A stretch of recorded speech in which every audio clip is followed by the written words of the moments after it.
আল্লাহ নবী বলতেছেন মেরাজের মধ্যে কি হলো সব ঘটনা তো বলতে পারবো না।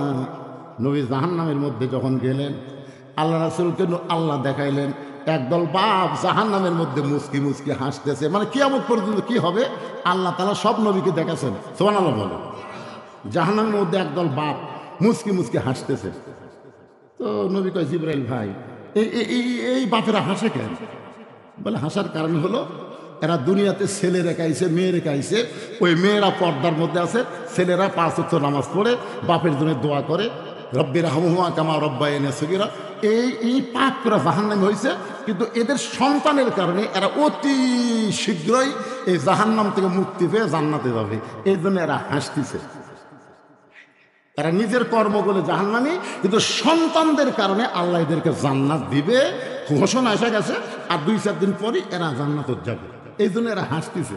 নবী যখন জান্নাতের মধ্যে গেলেন তখন তাকে কতগুলো বাপ মা হাউমাউ করে কান দিচ্ছে। নবী কয় কেন জিবরাইল এটি জান্নাতের মধ্যে এরা কান দেখেন? বলে জান্নাতের কান্নার কারণ হলো এদের আমল বলে এরা জান্নাত পাবে, কিন্তু এদের সন্তানের কারণে ঠিক মতো মানুষ না করে অমানুষ করে ফিরাইছে। আজান দিলে ঘাড় কাট করে বাড়ির যায়, আর মেয়ে এখন পরিমণি হয়ে ঘুরে বেড়ায়।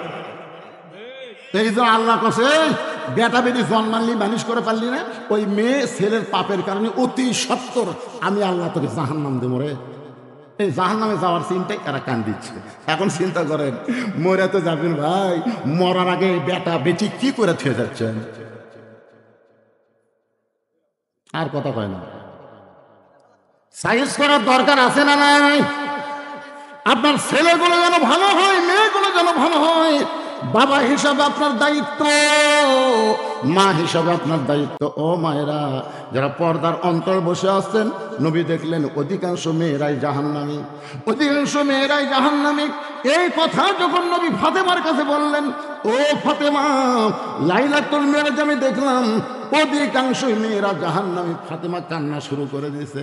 রাসূল মাথায় হাত দেওয়ালে, মা তুই কান্দিস না, তুই কান্দিস না, তুই কেন কান্দিস? কারণ তুই যে আমল করিস এই আমলের কারণে তোকে শুধু আল্লাহ জান্নাত দিবে না, জান্নাতি নারীদের নেত্রী বানায়া দিবে।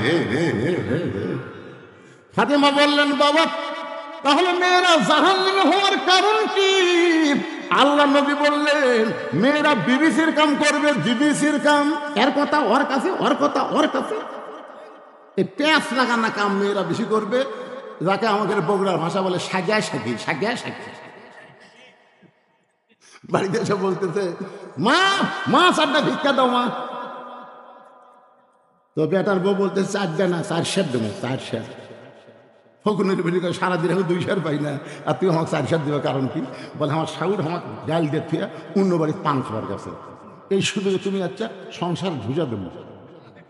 দেখ ভালো চলাম মেলাছে 4 সের ডাল দিছে, কিন্তু ফকুনের বেটি কাউরে যান কয়ে না, এই কথা যান কাউরে খাও মা, সারাদিন ঘুরে আমি 2 সের পাই না, আর তুমি একবারে 4 সের দেয়, এই কথা কাউরে কমো না, আল্লাহর শপথ কাউরে কমো না। এই কথা বলে 4 সের চাউল দিয়ে যাচ্ছেন, বলতেছে ওই বাড়ির বেটার বউ আমার 4 সের চাল দিল, আমাকে বললো কাউরে দান করে না, আমি কাউরে কমো না, আমার কি ঠেকা পড়ছে, আমি কাউরে কমো না।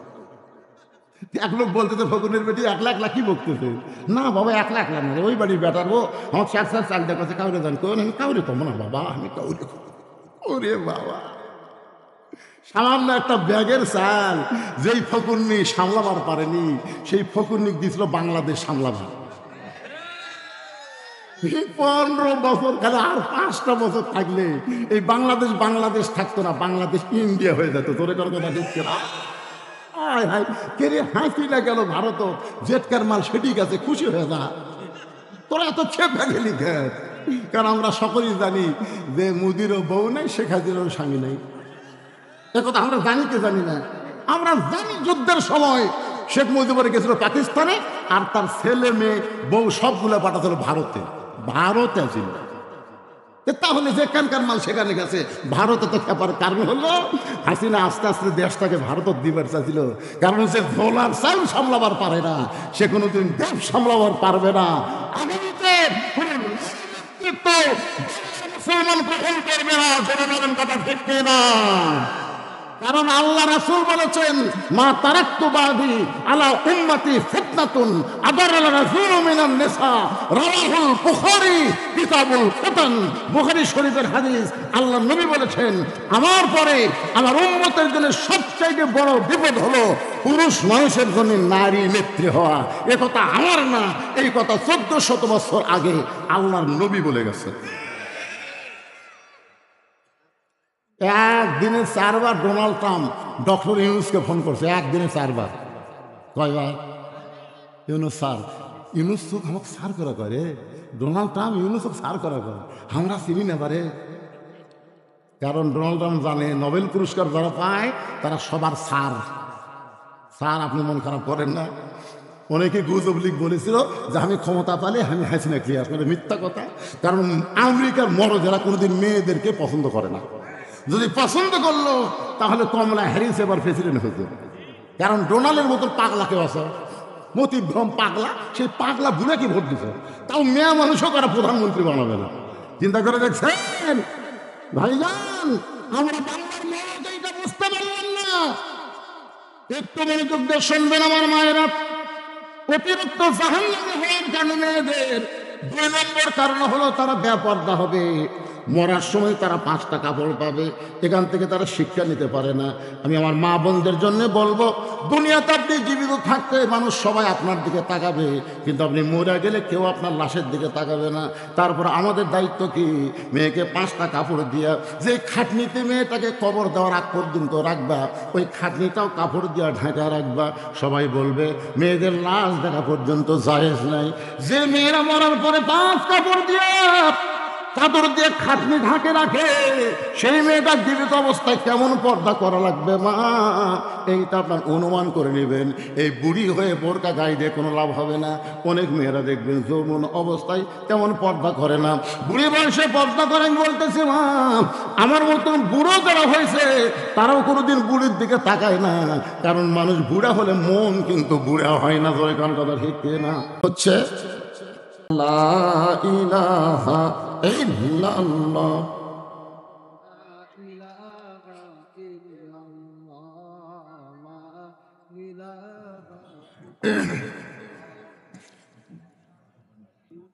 লা ইলাহা ইল্লাল্লাহ, লা ইলাহা। মরণের কালে বুঝিতে পারিবা, কবরে গেলে বুঝিতে পারিবা, এই কলেমার কত গুণ। লা ইলাহা ইল্লাল্লাহ বলরে পাগল মন, লা ইলাহা ইল্লাল্লাহ জোরে লা ইলাহা। যারা পড়তেছেন না এই কলেমা, যারা জিকির করতেছেন না, তারা কতটুকু ক্ষতির মধ্যে পড়তেছেন? আফজালুজ জিকির লা ইলাহা ইল্লাল্লাহ। আল্লাহ রাসূল বলেছেন, কোন ব্যক্তি যদি সারা জীবন পাপ করে আর মৃত্যুর সময় এই কলেমা যদি তার জবানে জারি থাকে, শুধুমাত্র জবানে কলেমা জারি থাকার কারণে আল্লাহ তার জীবনের সব গুনাহ মাফ করে দেন। এত দামি একটা জিকির, অথচ সবাই মুখ খুলতেছেন না। জবান খোলে আল্লাহর মহব্বতে লা ইলাহা ইল্লাল্লাহ, লা ইলাহা। যার দিলে আছে আমার আল্লাহর ভয়, যার মনে আছে আল্লাহর ভয়, যার দিলে আছে আল্লাহর ভয়, আল্লাহ আল্লাহ সব সময়। আহার নিদ্রা ভালো লাগে না, এই দুনিয়া ভালো লাগে না, ভালো লাগে শুধু আল্লাহ জোরে লা ইলাহা ইল্লাল্লাহ,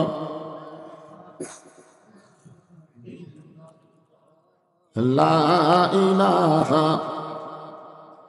আরো জোরে জবান খোলে লা ইলাহা ইল্লাল্লাহ, লা ইলাহা,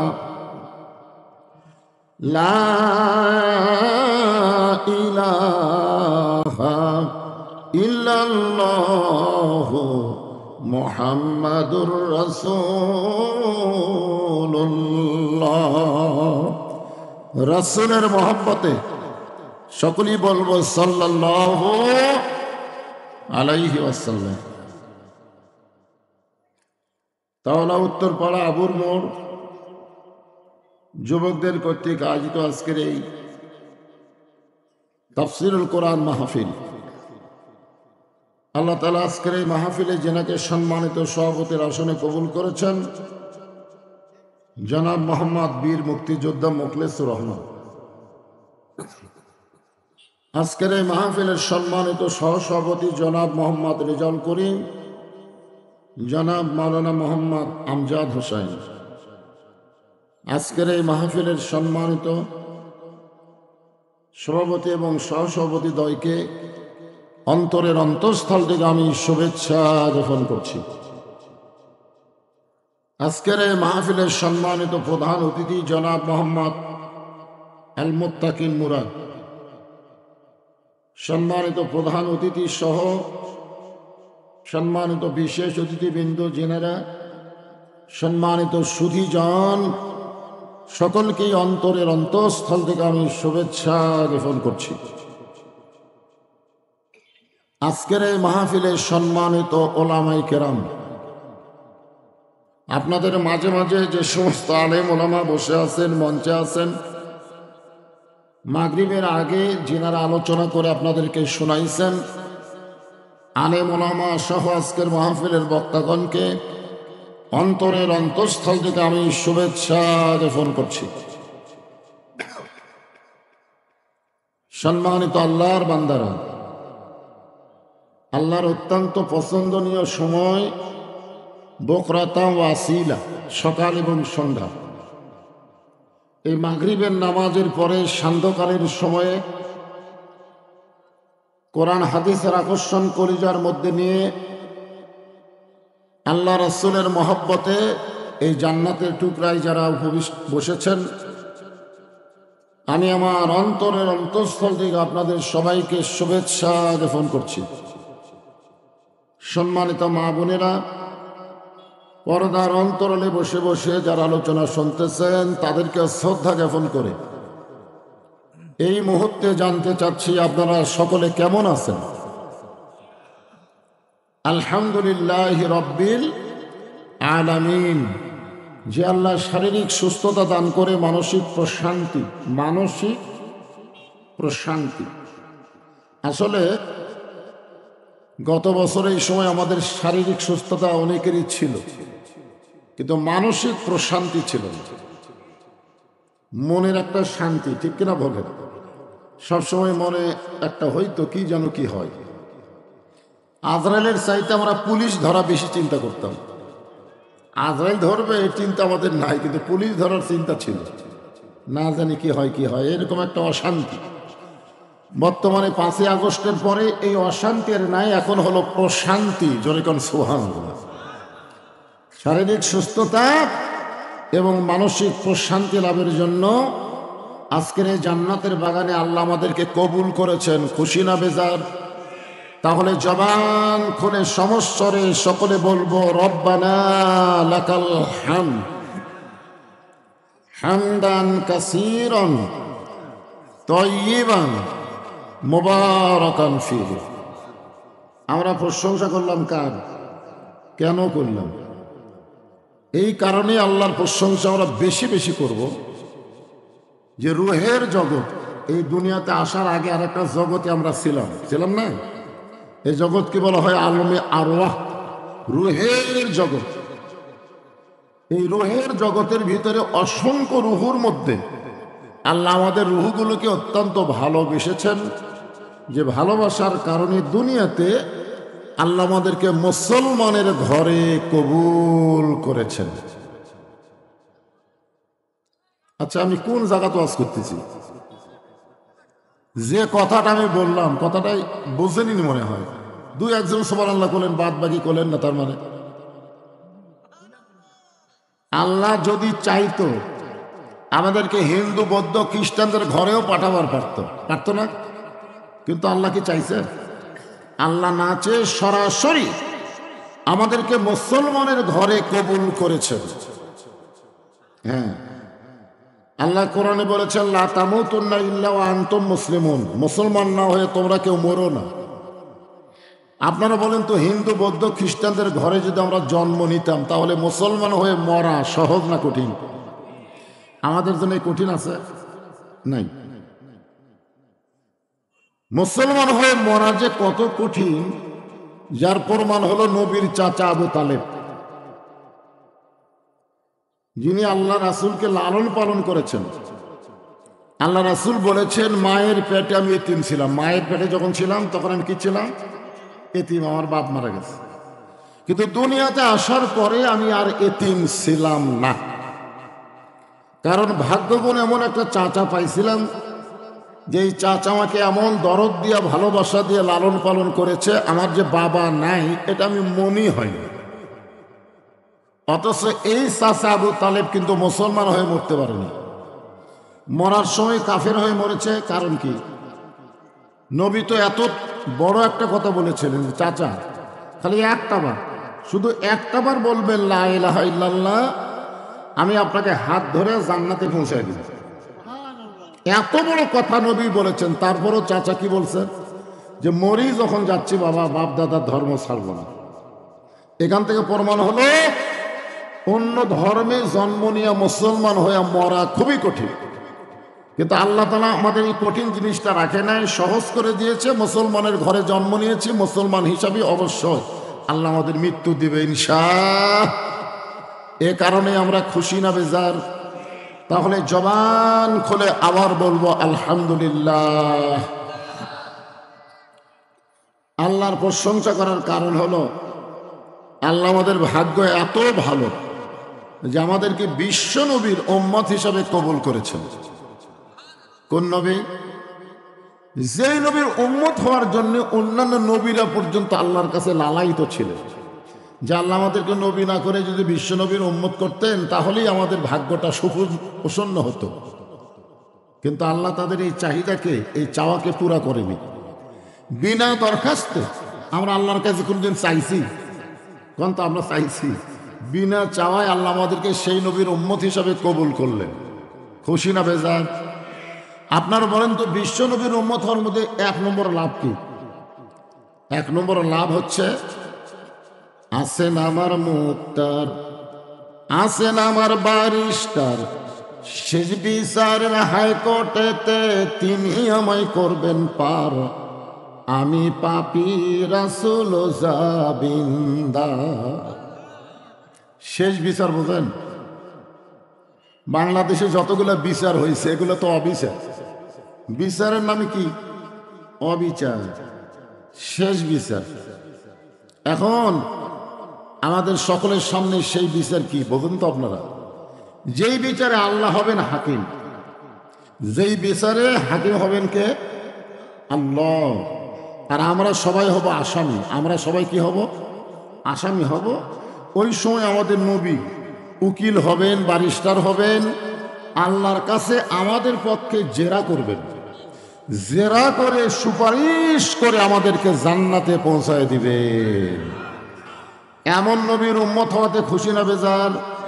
তাহলে জবান করে আর একবার বলি আলহামদুলিল্লাহ।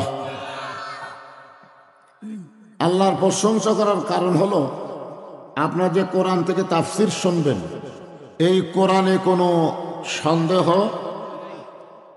এতগুলো মানুষ আমার সামনে, 2-4 জন নাই করলেন, বাদ বাকি যারা নাই কননি তারকে কোন কান্দের ফেরেশতা লিখছে?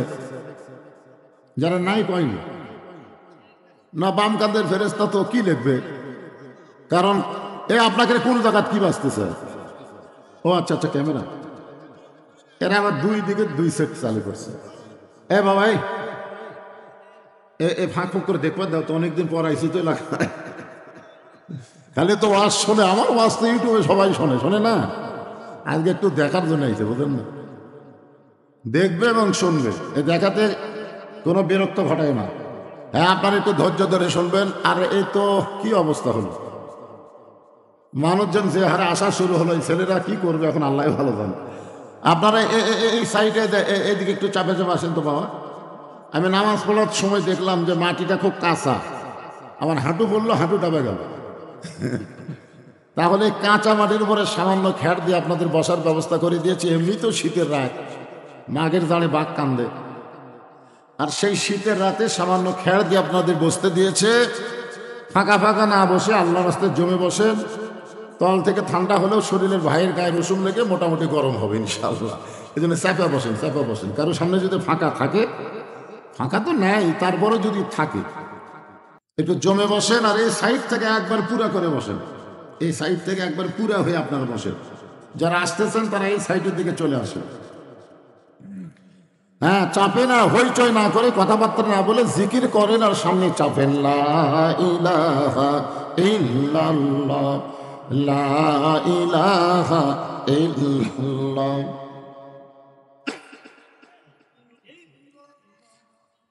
চাঁদ সূর্য যার গ্রহ তারা, আল্লাহ নামের পাগল পারা। চাঁদ সূর্য যার গ্রহ তারা, আল্লাহ নামের পাগল পারা। আমার আল্লাহ নামের এতই দয়া, আল্লাহ নামের এতই মায়া, লুকিয়ে রাখছেন হে আল্লাহ জোরে লা ইলাহা ইল্লাল্লাহ, লা ইলাহা, জোরে জোরে লা ইলাহা, লা ইলাহা ইল্লাল্লাহ মুহাম্মাদুর রাসূলুল্লাহ সাল্লাল্লাহু আলাইহি ওয়াসাল্লাম। যতবার নবীর নাম শুনবো অথবা বলবো, যতবার, প্রত্যেকবারই বলতে হবে সাল্লাল্লাহু আলাইহি ওয়াসাল্লাম। আপনি যখন নবীর প্রতি দরুদ শরীফ পড়লেন, আপনি এত ভাগ্যবান হয়ে গেলেন যে একদল ফেরেশতা আপনার দরুদগুলো রাসূলের রওজা মোবারকে আপনার নাম, জায়গার নাম, এমনকি আপনার বাপ মায়ের নাম পর্যন্ত পৌঁছানো হবে। শোনানো বলেন, আপনি আছেন কোথায় আর দরুদগুলো গেল কোথায়? একটু বিশ্বাস করবেন, বিশ্বাসী মিলাই বস্তু তর্কে বহুদূর। তর্ক করা যাবে না, বিশ্বাস করতে হবে। মুসলমানের বিশ্বাসের উপরে ঈমান, জোরে করার কথা ঠিক কিনা? হ্যাঁ। তাহলে যে কোরআন থেকে আপনার তাফসির শুনবেন, তাফসির শোনার জন্য এখন আর জায়গা হচ্ছে না, ভিড়াভিড়ি হচ্ছে। আপনার বলেন সবাই এক বাক্যে, এই কোরআনে কোনো সন্দেহ হ্যাঁ আছে? নাই। কারণ আল্লাহ কোরআনের প্রথমেই বলেছেন যালিকাল কিতাব লা রাইবা ফিহ, এই কোরআনের ভিতরে কোনো সন্দেহ নেই, এই কোরআনে কোনো ধোঁকা এবার নাই করলেন না কেন? ধোঁকা আছে? তাহলে সবাই বলবেন এই কোরআনে কোনো গোজামিল। মাশাআল্লাহ। এখন আপনারা বলেন, বর্তমান যে সংবিধান দিয়ে আমাদের বাংলাদেশ চলতেছে, যে সংবিধানের উপর আমরা বাংলাদেশ চলতেছে, এই সংবিধানের মধ্যে সন্দেহ আছে? সবাই বললেন না, জোরে বলেন। এই সংবিধানের মধ্যে ধোঁকা, গোজামিল। তাহলে আগেরটার কি বললেন? নাই। তিনবারই বলছেন নাই, আর পরেরটা তিনবারই বলছেন আছে। তো এখন ভেজাল জিনিস নিয়ে চলবেন আর মরার সময় মুসলমান হয়ে মরবেন, এইটা সম্ভব? মুসলমান জন্ম দিয়ে তার সন্তানকে হিন্দুর বাড়িতে লালন পালন করতে দিছে, 10 বছর পরে মুসলমান তার সন্তানকে ফেরত নিছে। এখন বলেন তো, ওই সন্তান ভগবান কবে না আল্লাহ কবে? কারণ কি? কারণ লালন পালন হয়েছে হিন্দুর বাড়ি, যতই মুসলমান জন্ম দেয়। আবার যদি হিন্দু জন্ম দিয়া মুসলমানের বাড়িতে 10 বছর লালন পালন হয়, ওই সন্তান যদি হিন্দু ফেরত নেয়, তাহলে ওই কি বলবে? ভগবান কবে না আল্লাহ কবে? তাহলে কি বুঝলেন? যে মুসলমান হিন্দু হয়ে জন্ম দিলেই হবে না, পরিবেশের উপর বড় করা লাগবে। ধরে কোন কথা ঠিক কি না? বর্তমানে বাংলাদেশের যে পরিবেশ চলতেছে, এখন যে পরিবেশ চলতেছে, এই পরিবেশ কি হিন্দুর পরিবেশ না মুসলমানের পরিবেশ? দেখেন এখানে মাগরিবের নামাজ হলো, নামাজ হচ্ছে এখানে মাগরিবের, আর যেই ছেলেরা মাহফিল করতেছে, যারা এই বিশাল আয়োজন করেছে, তাদের মধ্যে 2-4 জনকে আপনারা পাচ্ছেন? ওরা মনে করতেছে আমরা বছর অন্তর একটা করে মাহফিল করলেই হয়ে গেল। এরকম 1 কোটি মাহফিল যদি করে, যত সওয়াব হবে তার চাইতে বেশি সওয়াব আল্লাহ দিবে 1 ওয়াক্ত নামাজ যদি আদায় করে। ধরে কোন কথা ঠিক কি না? নামাজ পড়ে না, মুসলমান দাবি করে, এটা আর কি মারা। এই রজব মাস, এই চাঁদের নাম হলো রজব, মাসের নাম কি? রজব। এই রজবের চাঁদ উঠলে আল্লাহ রাসূল একটা দোয়া বেশি বেশি পড়তেন, আল্লাহুম্মা বারিক লানা রজবা ওয়া শাবান ওয়া বাল্লিগনা রমাদান। আপনারা হয়তো অনেকে জানেনই না, আমি গতকাল মাহফিলে বললাম এটা কোন মাস? জানুয়ারি মাস। আমি বললাম এই ঠিক করে বললেন কোন মাস? তখন বলে মাঘ মাস। একটা লোক কইল না যে রজব মাস। তার মানে জানুয়ারি মাঘ সম্পর্কে ধারণা আছে, রজব সম্পর্কে ধারণা নাই। এই রজব মাসের কোন এক রাতে আল্লাহ তাআলা আমাদের নবীকে আরশে নিয়ে গেছিলেন। এটা কি আপনারা বিশ্বাস করেন? যে রাতকে আমরা বলি লাইলাতুল মেরাজ, লাইলাতুল মেরাজ। আল্লাহ কোরআনে বললেন সুবহানাল্লাযী আসরা বিআবদিহি লাইলাম মিনাল মাসজিদিল হারাম ইলাল মাসজিদিল আকসা। যে আমি আল্লাহ তাআলা নৈশকালীন ভ্রমণ, ইসরা, এরপরে হচ্ছে মেরাজ। তো এই কোরআন শরীফে ইসরা শব্দ একের সরাসরি আল্লাহ বলেছেন যে মসজিদ হারাম থেকে বাইতুল মুকাদ্দাস, এই 2টা মসজিদের কথা আল্লাহ কোরআনে একই আয়াতের মধ্যে বললেন। একটা হলো মসজিদে হারাম, আর একটা হলো কি? বাইতুল আকসা। বর্তমানে বাইতুল আকসা নিয়ে মুসলমানদেরকে অত্যন্ত নির্যাতন করা হচ্ছে। জোরে কোন কথা ঠিক কি? আমরা যাদেরকে বলি ফিলিস্তিন, ফিলিস্তিন মুসলমানকে অকাতরে হত্যা করা হচ্ছে। আপনারা বলেন তো মসজিদ এটা কাদের জন্যে? মুসলমানের জন্য। মসজিদ কাদের জন্য? মন্দির, প্যাগোডা খ্রিস্টান, গির্জা হলো খ্রিস্টান। হ্যাঁ, তো এখন ব্যাপার হলো ওই যে ইহুদি, ওদের জন্য তো মসজিদ না, মসজিদ তো মুসলমানের জন্য। যারা কোন কথা ঠিক কিনা? কিন্তু ইসরায়েল ইহুদি অন্যায়ভাবে বাইতুল মুকাদ্দাসকে দখল করতে চায়, আর মুসলমান সমানে জীবন দিচ্ছে, দখল করতে দিবে না। জীবনের বিনিময়ে হলো বাইতুল মুকাদ্দাসকে তারা ফিরে নেবে, তাদের দখলে নেবে, কারণ মুসলমানের জন্যই তো মসজিদ। আপনাদের কাছে আমার প্রশ্ন হলো, এই রজব মাসে যে আব্রাহা বাদশাহ মসজিদে হারাম বাইতুল্লাহকে দখল করার জন্য হস্তি বাহিনী নিয়ে আইছিল, জোরে কোন কথা ঠিক কিনা? আপনার বলেন তো দখল করে পারছে? তো ওইখানে তো কোনো মানুষ জীবন দেয়নি। ওইখানে আল্লাহ তাআলা সূরা ফিল নাজিল করে আমাদেরকে জানাই দিচ্ছেন। সূরা ফিল বুঝেন?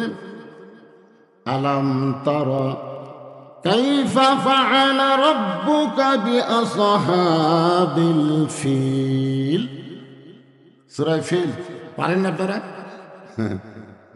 এখানে শেষে আল্লাহ বলতেছেন তারমিহিম বিহিজারাতিন মিন সিজ্জিলিন ফাজআলাহুম কাআসফিন মাকুল। আর মাঝখানে বলেছেন তয়রান আবাবিল। আল্লাহু আকবার। আপনারা বলেন তো বর্তমানে সে আল্লাহ আছে না নাই? যে আল্লাহ আবাবিল পাখি পাঠাইছিল, তো এখন বাইতুল মুকাদ্দাসকে ওরা দখল করবার চায়, আর মুসলমানকে সমানে গুলি করতেছে। আল্লাহ বসে থাকে কি করতেছে? যে আমেরিকা ইসরায়েলকে সহযোগিতা করেছে, এমন একটা অস্ত্র দিছে যে অস্ত্র গুলি করবা সাউন্ড হবে না, আর তোমরা টার্গেট করবা ফিলিস্তিনের শিশু বাচ্চাদেরকে। এ পর্যন্ত প্রায় 42,000 শিশু বাচ্চাকে ওরা হত্যা করছে। মানে আমাদের মতন বুড়া করুক না, খালি শিশু। ওই গুলিটা আসে, শব্দ হয় না, শিশু বাচ্চার বুকে লাগে, বুকটা পুড়ে যায়। ওরা গুলি দিয়ে ফিলিস্তিনি শিশু বাচ্চার বুক পুড়াইছে, আর আল্লাহ আসমান থেকে আমেরিকাতে আগুন পাঠিয়ে দিছে। জোরে কোন কথা ঠিক কিনা? দেখতে ফেসবুকে দেখলাম আমেরিকার বহু জায়গায় মুসলমানেরা রাস্তা বের হয়ে আজান দিচ্ছে আগুন নিভানোর জন্য। ওদের পানি টানি দিয়ে সব অস্ত্র শেষ, আগুন খালি বাড়ি। আমি বললাম শোনো, আজান দেওয়া লাগবে না। আমেরিকা ফিলিস্তিনের শিশু বাচ্চাকে গুলি করেছে, তার প্রতিশোধ অবশ্যই আল্লাহ নিবে। অতি সত্তর পৃথিবীর মানচিত্র থেকে আজরা ইহুদিকে ধ্বংস করে দিবে। আপনারা কি করেন? আল্লাহ পারে কি পারে না? ধরে কোন পারে কি পারে না? আল্লাহ দেখতেছেন। আল্লাহ সহজে ধরে না, বুঝলেন? ধরে না। হাসিনা 15.5 বছর কিন্তু আল্লাহ ধরেনি, ধরছে? ধরে না, ধরলে আর ছাড়ে না। আমরা দেখতেছি এইরকম। তাহলে আর যে কোরআনে কোনো সন্দেহ নাই, যেই কোরআনে কোনো ধোঁকা নাই, যেই কোরআনে কোনো গোজামিল নাই, সেই কোরআন থেকে ছোট্ট একটা সূরা আপনাদের সামনে আমি তেলাওয়াত করেছি। সূরাটার নাম হলো সূরা কাউসার। সূরা কাউসার, বিশ্বাস করা লাগবে কিন্তু। কাউসার এমন একটা পিয়ালা, এই যে আমাকে দিছে, এটা কিন্তু চা না, একটু গরম পানি দিছে। তো এমন একটা পিয়ালা, যেই পিয়ালার 1 গিলাস পানি যদি কেউ পান করে জাহান্নামেও যায়, আল্লাহ জাহান্নামকে জান্নাত বানায় দেবে। চিন্তা করে দেখেন কাউসারের পানির মধ্যে কি পাওয়ার। আপনার দেহের মধ্যে যদি 1 গিলাস খালি ঢুকাবার পারেন, ওই দেহ যদি জাহান্নামেও যায়, যাওয়ার সাথে সাথে জাহান্নাম জান্নাত হয়ে যাবে। এই পানি, এই কাউসার আল্লাহ আমাদের নবীকে দিয়েছেন, আমাদের নবীকে। কত বড় ভাগ্যবান যে আমাদের নবীকে আল্লাহ তাআলা এই কাউসার দিয়ে দিলেন। হাসর হবে তামার সানি, উম্মত বলবেন পানি পানি। হাসর হবে তামার সানি, উম্মত বলবেন পানি পানি। সেই কঠিন দিনে পানি দেওয়ার, নবী বিনে পানি দেওয়ার সাধ্য কারো নাই।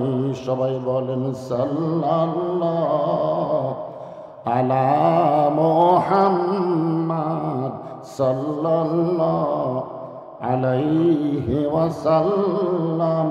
সাল্লাল্লাহু আলা মুহাম্মাদ সাল্লাল্লাহু। তো এখন আমাদের নবী কিন্তু রহমাতুল্লিল আলামিন, মানে আমাদের নবীর যা দয়া, বুঝলেন? আল্লাহ হচ্ছে রব্বিল, আলহামদুলিল্লাহ রব্বিল আলামিন। আর আমাদের নবী হলেন ওমা আরসালনাকা ইল্লা রাহমাতাল্লিল আলামিন। সমস্ত তাফসীরকারক ব্যাখ্যা করেছেন, যতটুকু এরিয়ার রব হলেন আল্লাহ, ততটুকু এরিয়ার রহমত হলেন মুহাম্মাদুর রাসূলুল্লাহ। এত দয়া। তাই ফেরা নবীকে পাথর মারল, যে পাথরে নবীর গায়ের সব জায়গায় লাগছে, খালি চেহারা বাদ দিয়ে প্রত্যেক জায়গা থেকে রক্ত ঝরল। অথচ নবী চোখের পানি নিয়ে তাদের জন্য আবার দোয়া করলো, আল্লাহ যারা আমাকে পাথর মারলো তাদেরকে হেদায়েত দাও, তাদেরকে ধ্বংস করো না, তাদেরকে জান্নাতি কবুল করো। এত দয়া যেই নবীর, সেই নবীর হাতে আল্লাহ যখন হাসরের ময়দানে হাউজে কাউসার দিবেন, আর পাইকারি হারে সবাই যদি পানি পান করতে আসে, কেন হাসরের কঠিন অবস্থায় হিন্দু, বৌদ্ধ, খ্রিস্টান সবাই নবীর কাছে দৌড়ে এসে বলল 1 গ্লাস পানি চাই।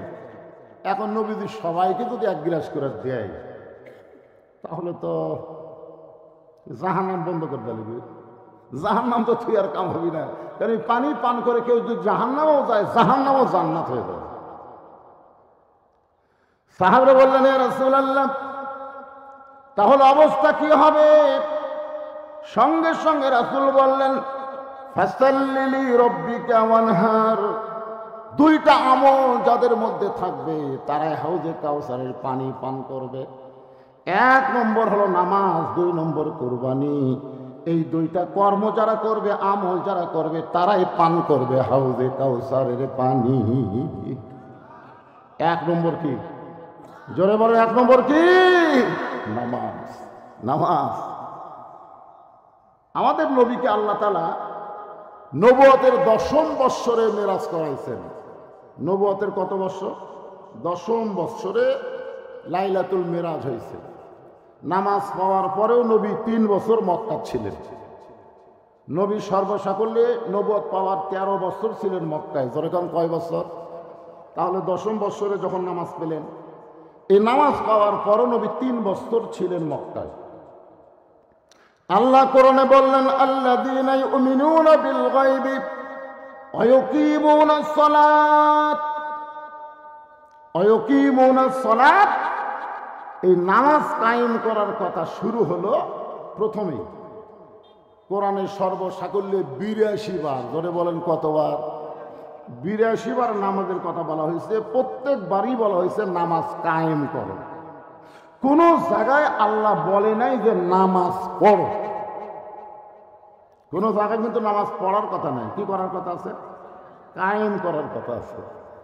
আজকে আমার মাগরিব নামাজ কি করলাম? কায়েম করলাম না পড়লাম? না, এটা কায়েম করলাম না। কায়েম যদি করতে পারতাম তাহলে নামাজের সময় বাহিরে কেউ শোরগোল করতো না, সবাই জামাতে সামিল হতো। জোরে কোন কথা ঠিক কিনা? কেউ বারা হট্টগোল করতে পারবে? শোরগোল করতে পারবে? রাস্তা ঘুরতে পারবে? পারবে না, কারণ নামাজ কায়েম হয়ে গেছে।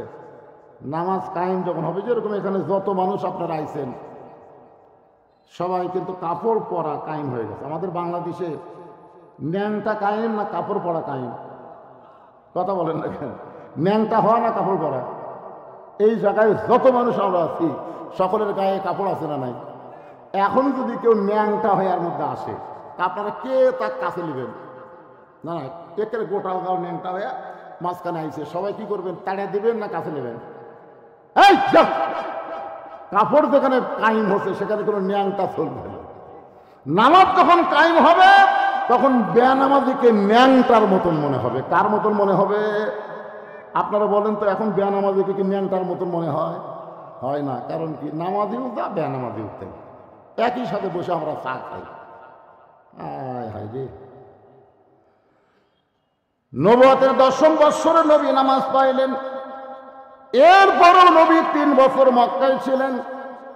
নবী বললেন, আল্লাহ কোরআনের যত জায়গায় আপনি নামাজের কথা বলেন প্রত্যেক জায়গায় বলেছেন নামাজ কায়েম করো, কিন্তু নামাজ তো কায়েম করা যাচ্ছে না। চুপি চুপি আমরা মুসলমান গোপনে গোপনে নামাজ পড়তেছি, প্রকাশ্যে জামাত করে সকলে মিলে আমরা তো নামাজ কায়েম করতে পারতেছি না। আল্লাহ বলেন, হাবিব, মক্কাতে বর্তমানে যেই পরিবেশ চলতেছে এই পরিবেশে নামাজ কায়েম করা সম্ভব না, কারণ পরিবেশ পাল্টাতে হবে। কি পাল্টান লাগবে? পরিবেশ পাল্টাতে হবে। কারণ মক্কাতে আপনি হলেন ইমাম আর আবু জেহেল হলো নেতা। নবী যতদিন মক্কায় ছিলেন নবী কি? ইমাম। নবী আরবিতে ইমাম আর নেতা কথা কয় না। আজকে বাংলাদেশে নামাজ পড়া হচ্ছে কারণ মসজিদের ইমাম আর সমাজের নেতা। মসজিদের ইমামকে আমরা কি বলি? আল উলামাউ ওয়ারাসাতুল আম্বিয়া, আলেমরা হলো নবীদের ওয়ারিস। আর সমাজের নেতাকে আপনারা কি বলবেন? সমাজের চেয়ারম্যান কন, মেম্বার কন, এমপি কন, মন্ত্রী কন, এরকে চেহারা দেখলে কি মনে হয়? কথা কয় না রে ভাই। কাজকর্ম চেহারা টেহারা দেখলে কি মনে হয়? নবীর ওয়ারিস। হ্যাঁ, নবীর ওয়ারিস। আল্লাহ রাসূল বললেন তাহলে কি করণীয়? আল্লাহ বলেন পরিবেশ পাল্টাতে হবে। এই আবু জেহেলের জায়গাত আপনাকে যাওয়া লাগবে। আবু জেহেল যে নেতা আছে ওই নেতা আপনাকে হওয়া লাগবে। আবু জেহেলের মতন ভুয়া নেতৃত্ব যতদিন দুনিয়াতে চলবে ততদিন নামাজ কায়েম হবে না। রাসূল বলেন আল্লাহ তাহলে কি করব? আল্লাহ বললেন আপনাকে হিজরত করাবো। এই মক্কার পরিবেশে নামাজ কায়েম হবে না, আপনি হিজরত করে এমন একটা জায়গায় যাবেন, সে জায়গায় আপনি ইমাম হবেন, আপনিও নেতা হবেন। সুবহানাল্লাহ। শুধু আপনি ইমাম থাকবেন না, আপনিও নেতা হবেন। আল্লাহ কোরআনে বললেন আল্লাযীনা ইম্মাক্কান্নাহুম ফিল আরদ, মুসলমানের মধ্যে কাউকে যখন নেতা বানানো হবে, নেতার আসন দেওয়া হবে, ক্ষমতার চেয়ার দেওয়া হবে, তার 1 নম্বর দায়িত্ব হলো আকামুস সালাত, নামাজ কায়েম করা। আজকে যদি বাংলাদেশে নামাজ কায়েম হয়ে যায়, আমাদের যুবকদের হাতে যে মোবাইল থাক না কেন, আমাদের কোনো টেনশন নেই, কোনো টেনশন নাই। ওরা 5G 6G 4G মোবাইল নিয়ে ঘুরুক, আর যে মোবাইল নিয়ে ঘুরুক, আমাদের টেনশন করা লাগবে না। কারণ নামাজ যখন কায়েম হবে, ইন্নাস সালাতা তানহা আনিল ফাহশাই ওয়াল মুনকার, একমাত্র নামাজে পারে মানুষকে যাবতীয় খারাপি, অশ্লীলতা, ফাহিশা থেকে বাঁচাই দিতে। বলেন সুবহানাল্লাহ। আমাদের যুবকেরা তো এখন রাত 10টার পরে ঘুমায় না, রাত 10টার পরে শুরু করে। জোরে কোন কথা ঠিক কিনা? ওরা ঘুমায় কখন জানেন? যখন ফজর আজান দেওয়ার আগ দিয়া। হ্যাঁ, ঘুমাবে দেখবেন ফজর আজানের আগ দিয়ে ওর আর চেতন নাই। আজান দেওয়ার আগে আসলে 3.5 হাত, আজান শুনে দেখে হয়ে গেছে 2.5 হাত। কম্বল দিয়েছে মাথার উপর, পাও এখন বাইরে হবে কি করে, পাও টানা বুকের কাছে, একেবারে মনে হবে চাউলের বস্তা ঢাকাতে, আগাও নাই মাথাও নাই, গিয়া লোক কোথায়। আপনি বিড়াল যেমন ইন্দুর ধরে চুপি চুপি গিয়া খালি কম্বল টানতে দেখেন, কম্বলের তলে ওর সাইজ আর সকালবেলা সাইড থেকে কুত্তার সাইজ একই সাইজ। এখন আমার সাথে একটু বলা লাগবে, ফজরের নামাজ বাদ দিয়ে ঘুম পড়ে যারা, কুত্তার আমল করে তারা। বলতে পারবে না ভাইজান, এটা রজব মাস, নামাজের মাস, এজন্য একটু গলা ছাড়া স্লোগান দেওয়া লাগবে। যারা দিচ্ছে না বুঝবেন ওরা ওই মাল। এখন আপনারা দেখেন তো কে কে দেয় না, খালি কান ফেলে চলবে। আমি যাই বল, ফজরের নামাজ বাদ দিয়ে ঘুম পড়ে যারা, কুত্তার আমল করে তারা। ফজরের নামাজ বাদ দিয়ে ঘুম পড়ে যারা,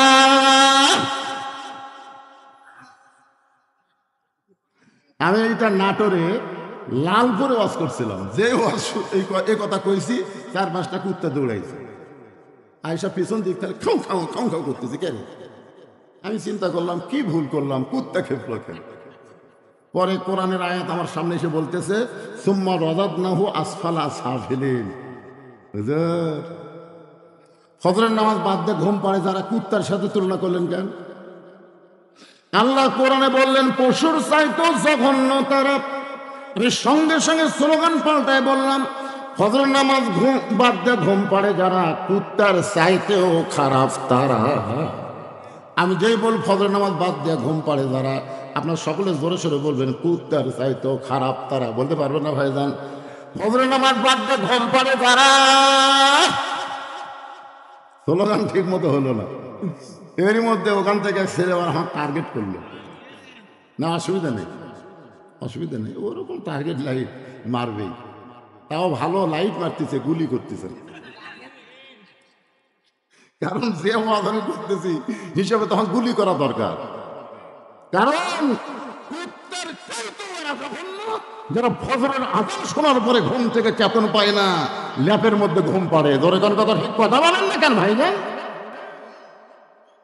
যদি আজকে নিয়ত করে, আজকে যদি তারা নিয়ত করে এবার শোনার পরে আর ফজর বাদ দিব না, আল্লাহ বলে নিয়ত করার সঙ্গে সঙ্গে আমি তোর তওবা কবুল করে নিয়ে নামাজ না পড়ার যত পাপ হয়েছে আমি সব মাফ করে দিলাম।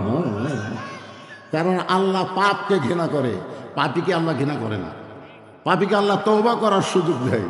আজ থেকে যদি এই স্লোগান দেওয়ার পরে সে যদি তওবা করে ফজর থেকে নামাজ ধরে, তখন আজকে যুবকদের মাহফিল সার্থক হবে। জোরে বলেন কথা ঠিক কিনা?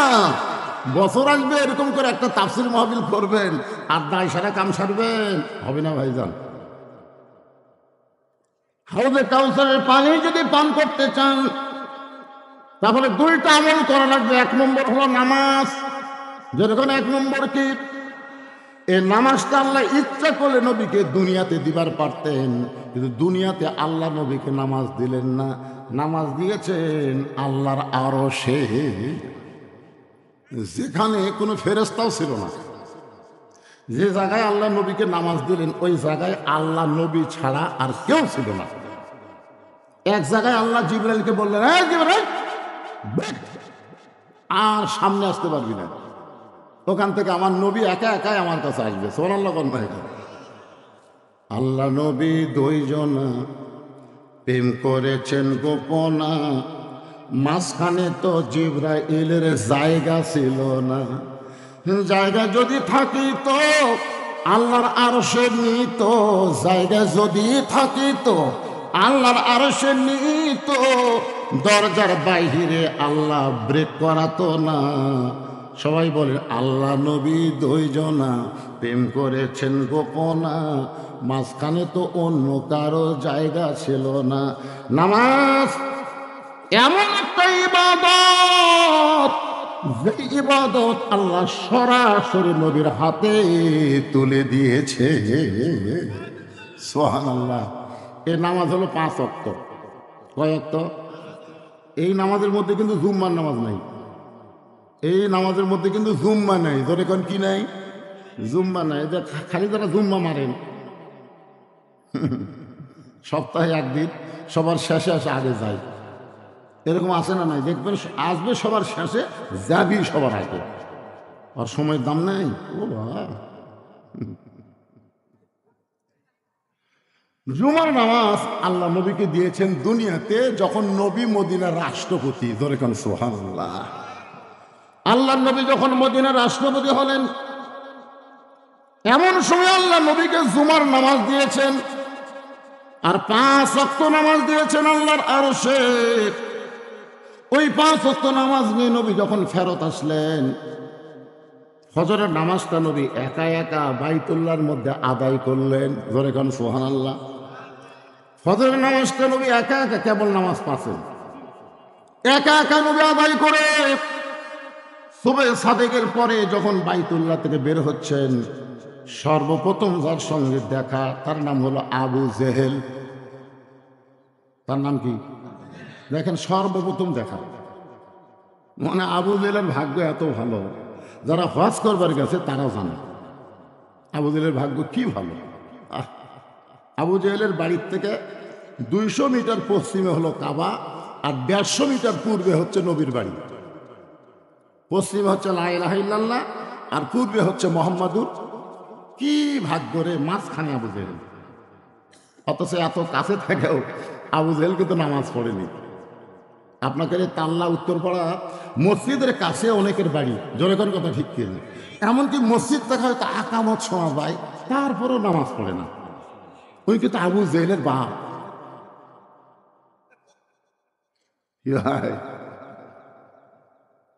সর্বপ্রথম দেখা হলো আবু জেহেলের সাথে।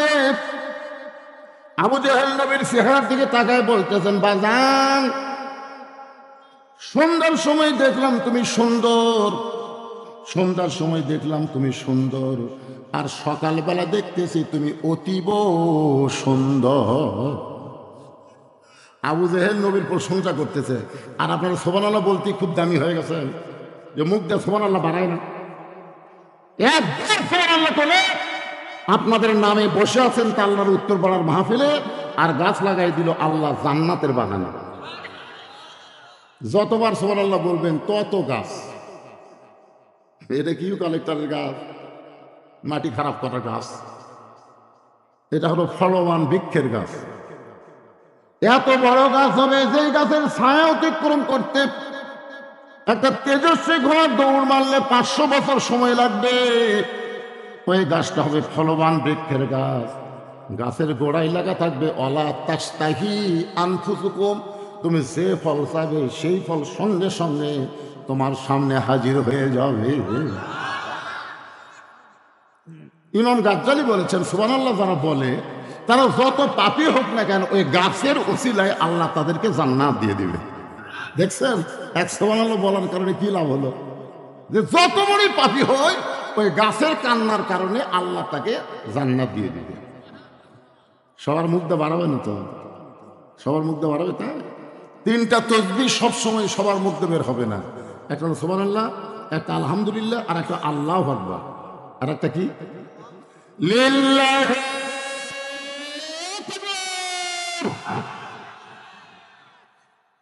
এই জন্য তাকবীরটা দেওয়ালাম জোরে, যে কিছু তেল তেলা গোয়েন্দার আছে, আছে না নাই? আর এই যে মাগরিবের পরে আসবি লোক হবি কেরা, রাত 10টার পরে হুজুর টাইম দিবি, সেই রকম মাহফিল হবি। আপনার এলাকার মাহফিলের খোঁজলে দেখছি তো রাত 10টার পরে লোকই হয় না, 150, 200, 300। আর আজকে মাগরিবের পরে জায়গা হচ্ছে না, তাহলে তেলতলা গোয়েন্দার ফেল মানলো, জোর কথা ঠিক না? তেলতলা গোয়েন্দার কবি মাগরিবের পরে উঠে কতক্ষণ ওয়াজ করবি রে, কতক্ষণ ওয়াজ করবি? না না, শোনেন না কেন, এটা কিন্তু তেলতলার বই, উঠাই নামা যাবি রে। আপনারা বলেন তো, বক্তা যদি রাত 10টায় ওঠে 12টার সময় নামে, তখন জনগণ বলে হুজুর 12টা পর্যন্ত ওয়াজ করলো রে, হুজুর 12টা পর্যন্ত ওয়াজ করলো। কিন্তু হুজুর উঠলো কয়টা? 10টা খেয়াল করে না, 12টা খেয়াল করে। আর আমি তো 6টা দুটে 8টা 8:30 পর্যন্ত ওয়াজ করবো, তারপরে বলে উঠলো আর নামলো, উঠলো আর নামলো।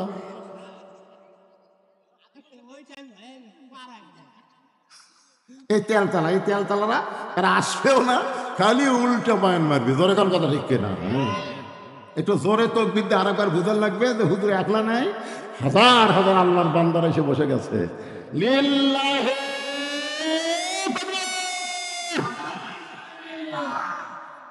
এ যারা বসার জায়গা পাওনি তোমরা দিলে না নাকি? হ্যাঁ, তোমরাও দাও। কাপড় খোলা যাবে না, শীতের দিন কাপড় খোলা, ও ধান্দা বাদ দাও। জায়গা বড় বানাবা, কাপড় খুলবা কেন? কোতে কোতে খুলে ফেলে দিচ্ছে রে। ভিতরে চাপলি জায়গা হয়, বাজান চাপলি জায়গা হয়।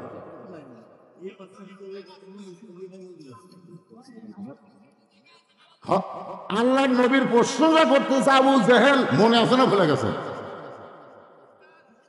হইচই করা যাবে না তো, ওনারা যা করে করুক, অসুবিধা নেই। আপনার এখানে কথাগুলো মনোযোগ শোনেন। আর যদি কারোর সামনে 4 আঙ্গুল জায়গা থাকে, আল্লাহর ওয়াস্তে, আমি কিন্তু বললাম আল্লাহর ওয়াস্তে একটু সামনে আসেন। আল্লাহর ওয়াস্তে বলার পরে যদি আপনি না লড়েন, আপনার শরীর পাথরের মতন ভারী হয়ে যাবে। কালকে সকালবেলা মনে হবে কেন নিজের শরীর নিজের কাছে ভারী লাগতেছে কেন? আর খালি একটা ভোগান্তার সামনে আসেন, একটা ব্যস্তের ডাক্তারের কাছে যাওয়া লাগবে। আমার বাপের কথা না, আল্লাহর কথা। আল্লাহ বলেছেন অনুনাজ্জিলু মিনাল কুরআনি মা হুয়া শিফাউ ওয়া রাহমাতুল লিল মুমিনিন। আল্লাহু আকবার। দেখছেন, খুলে দাও মাত্র ওরা কুটিয়ে লুকাইছে রে, যে খুলিছে এক ফাঁক আমার ভিতরে ঢুকেছে। আলহামদুলিল্লাহ, ঢোকেন, অসুবিধা নাই, জায়গার ব্যবস্থা আছে ইনশাআল্লাহ। একটু মনোযোগ দিয়ে শুনবেন আবু জেহেল কি বলতেছে। সকালবেলায় তুমি সুন্দর না, সন্ধ্যার সময় দেখলাম তুমি সুন্দর, কিন্তু সকালবেলা অতীব সুন্দর। এত সুন্দর হওয়ার কারণ কি আপনারা বলেন তো? আমাদের নবী কেমন ছিল? কেমন সুন্দর? লাল সুন্দর। 400 রজগ্রহ তারা, তারি নূরের ইশারা, নইলে যে অন্ধকারে ডুবিত এই ধরনী। সবাই বলেন নবী মোর পরশমণি, নবী মোর সোনার খনি, নবী নাম ভাবে যে জন সেই তো দোজাহানের ধ্বনি। সে নামে মধু মাখা, সে নামে জাদু আঁকা, সে নামে মধু মাখা, সে নামে জাদু আঁকা, সে নামে মজনু হলো, সে নামে পাগল হলো মওলায় আমার কাদের গনি। মহব্বতে সবাই বলেন নবী মোর পরশমণি, নবী মোর সোনার খনি, নবী নাম ভাবে যেজন সেই না দোজাহানের ধ্বনি। সে নামে সুর ধরিয়া পাখি গান গান গারিয়া, সে নামে সুর ধরিয়া পাখি যায় গান করিয়া, সে নামে আকুল হলো মওলায় আমার কাদের গনি। জোরা বলেন আলহামদুলিল্লাহ। সঙ্গে সঙ্গে বললেন, চাচা সকালবেলা অতীব সুন্দর দেখার পিছনে কারণ হলো আমি আজকে রাত্রিবেলা কাবার পাশে ঘুমিয়েছিলাম। ফেরেশতা জিবরাইল আমাকে ঘুম থেকে চেতন করলো। ঘুম থেকে চেতন করে জমজমের কোপের পানি দিয়ে আমাকে অজু করানোর পরে বোরাকের পিঠে করে বাইতুল মুকাদ্দাস আমাকে নিয়ে গেল। বাইতুল মুকাদ্দাসের মধ্যে গিয়ে আমি 2 রাকাত নামাজের ইমামতি করলাম। আমাদের নবী কিন্তু মুসল্লি ছিল না, আমাদের নবী হলো ইমাম। ধরে কারণ আমাদের নবী কি? এই জন্য আমাদের নবীর একটা ডিগ্রি হলো ইমামুল আম্বিয়া ইমামুল মুরসালিন। 2 রাকাত নামাজ পড়ানোর পরে সেখান থেকে বোরাকের পিঠে করে আল্লাহর আর 7 আসমান পাড়িয়ে দিয়ে রফরফে করে আল্লাহর আরশে গেলাম। আল্লাহর সঙ্গে আমার দেখা হলো। আল্লাহ পাক আমাকে 5 ওয়াক্ত নামাজ দিল। এই যে আল্লাহর সঙ্গে আমার দেখা হলো, এই দেখার কারণে 5 ওয়াক্ত নামাজ নেওয়ার কারণে হয়তো আমার চেহারা অতীব সুন্দর লাগতেছে। এই কারণে সন্ধ্যার সময় সুন্দর আর সকালবেলা অতীব সুন্দর হওয়ার কারণ হলো আজকে রাত্রিবেলা আল্লাহর সঙ্গে আমার মেরাজ হয়েছে। আপনারা তো সুবহানাল্লাহ বলেন, কিন্তু এই কথা শুনে আবু জেহেল কি করে? চিন্তা করছেন? আজকে আমাদের মতো মৌলানা যখন বলে যে মানুষের তৈরি আইন বাদ দিয়ে আল্লাহর কোরআনকে বাংলাদেশ চলাতে হবে, তখন বাংলাদেশের কিছু কিছু নেতা বলে রাজনীতির সাথে নাকি ইসলামের সম্পর্ক নাই। ওকে মাথা ঠিক আছে? হচ্ছে ইসলামের সাথে কোনো রাজনীতির সম্পর্ক নেই। আরে পাগলা, রাজনীতি মানে বুঝিস না। তাবারাকাল্লাযী বিয়াদিহিল মুলক, গোটা পৃথিবীর রাজত্ব মালিকানা একমাত্র কার হাতে?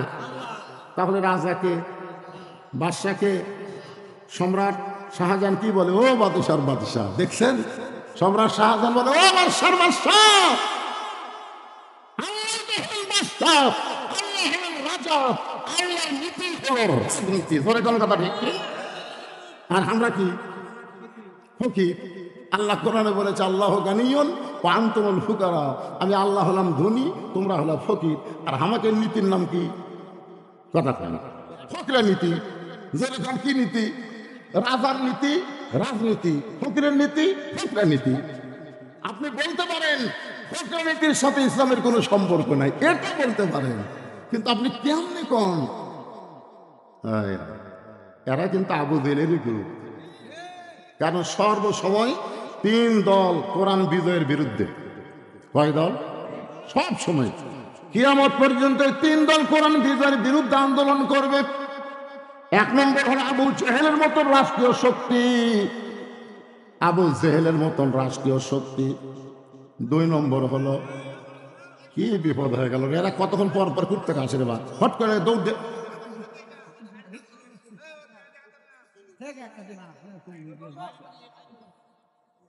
তাহলে কি বুঝলেন? 1 নম্বর শক্তি কারা?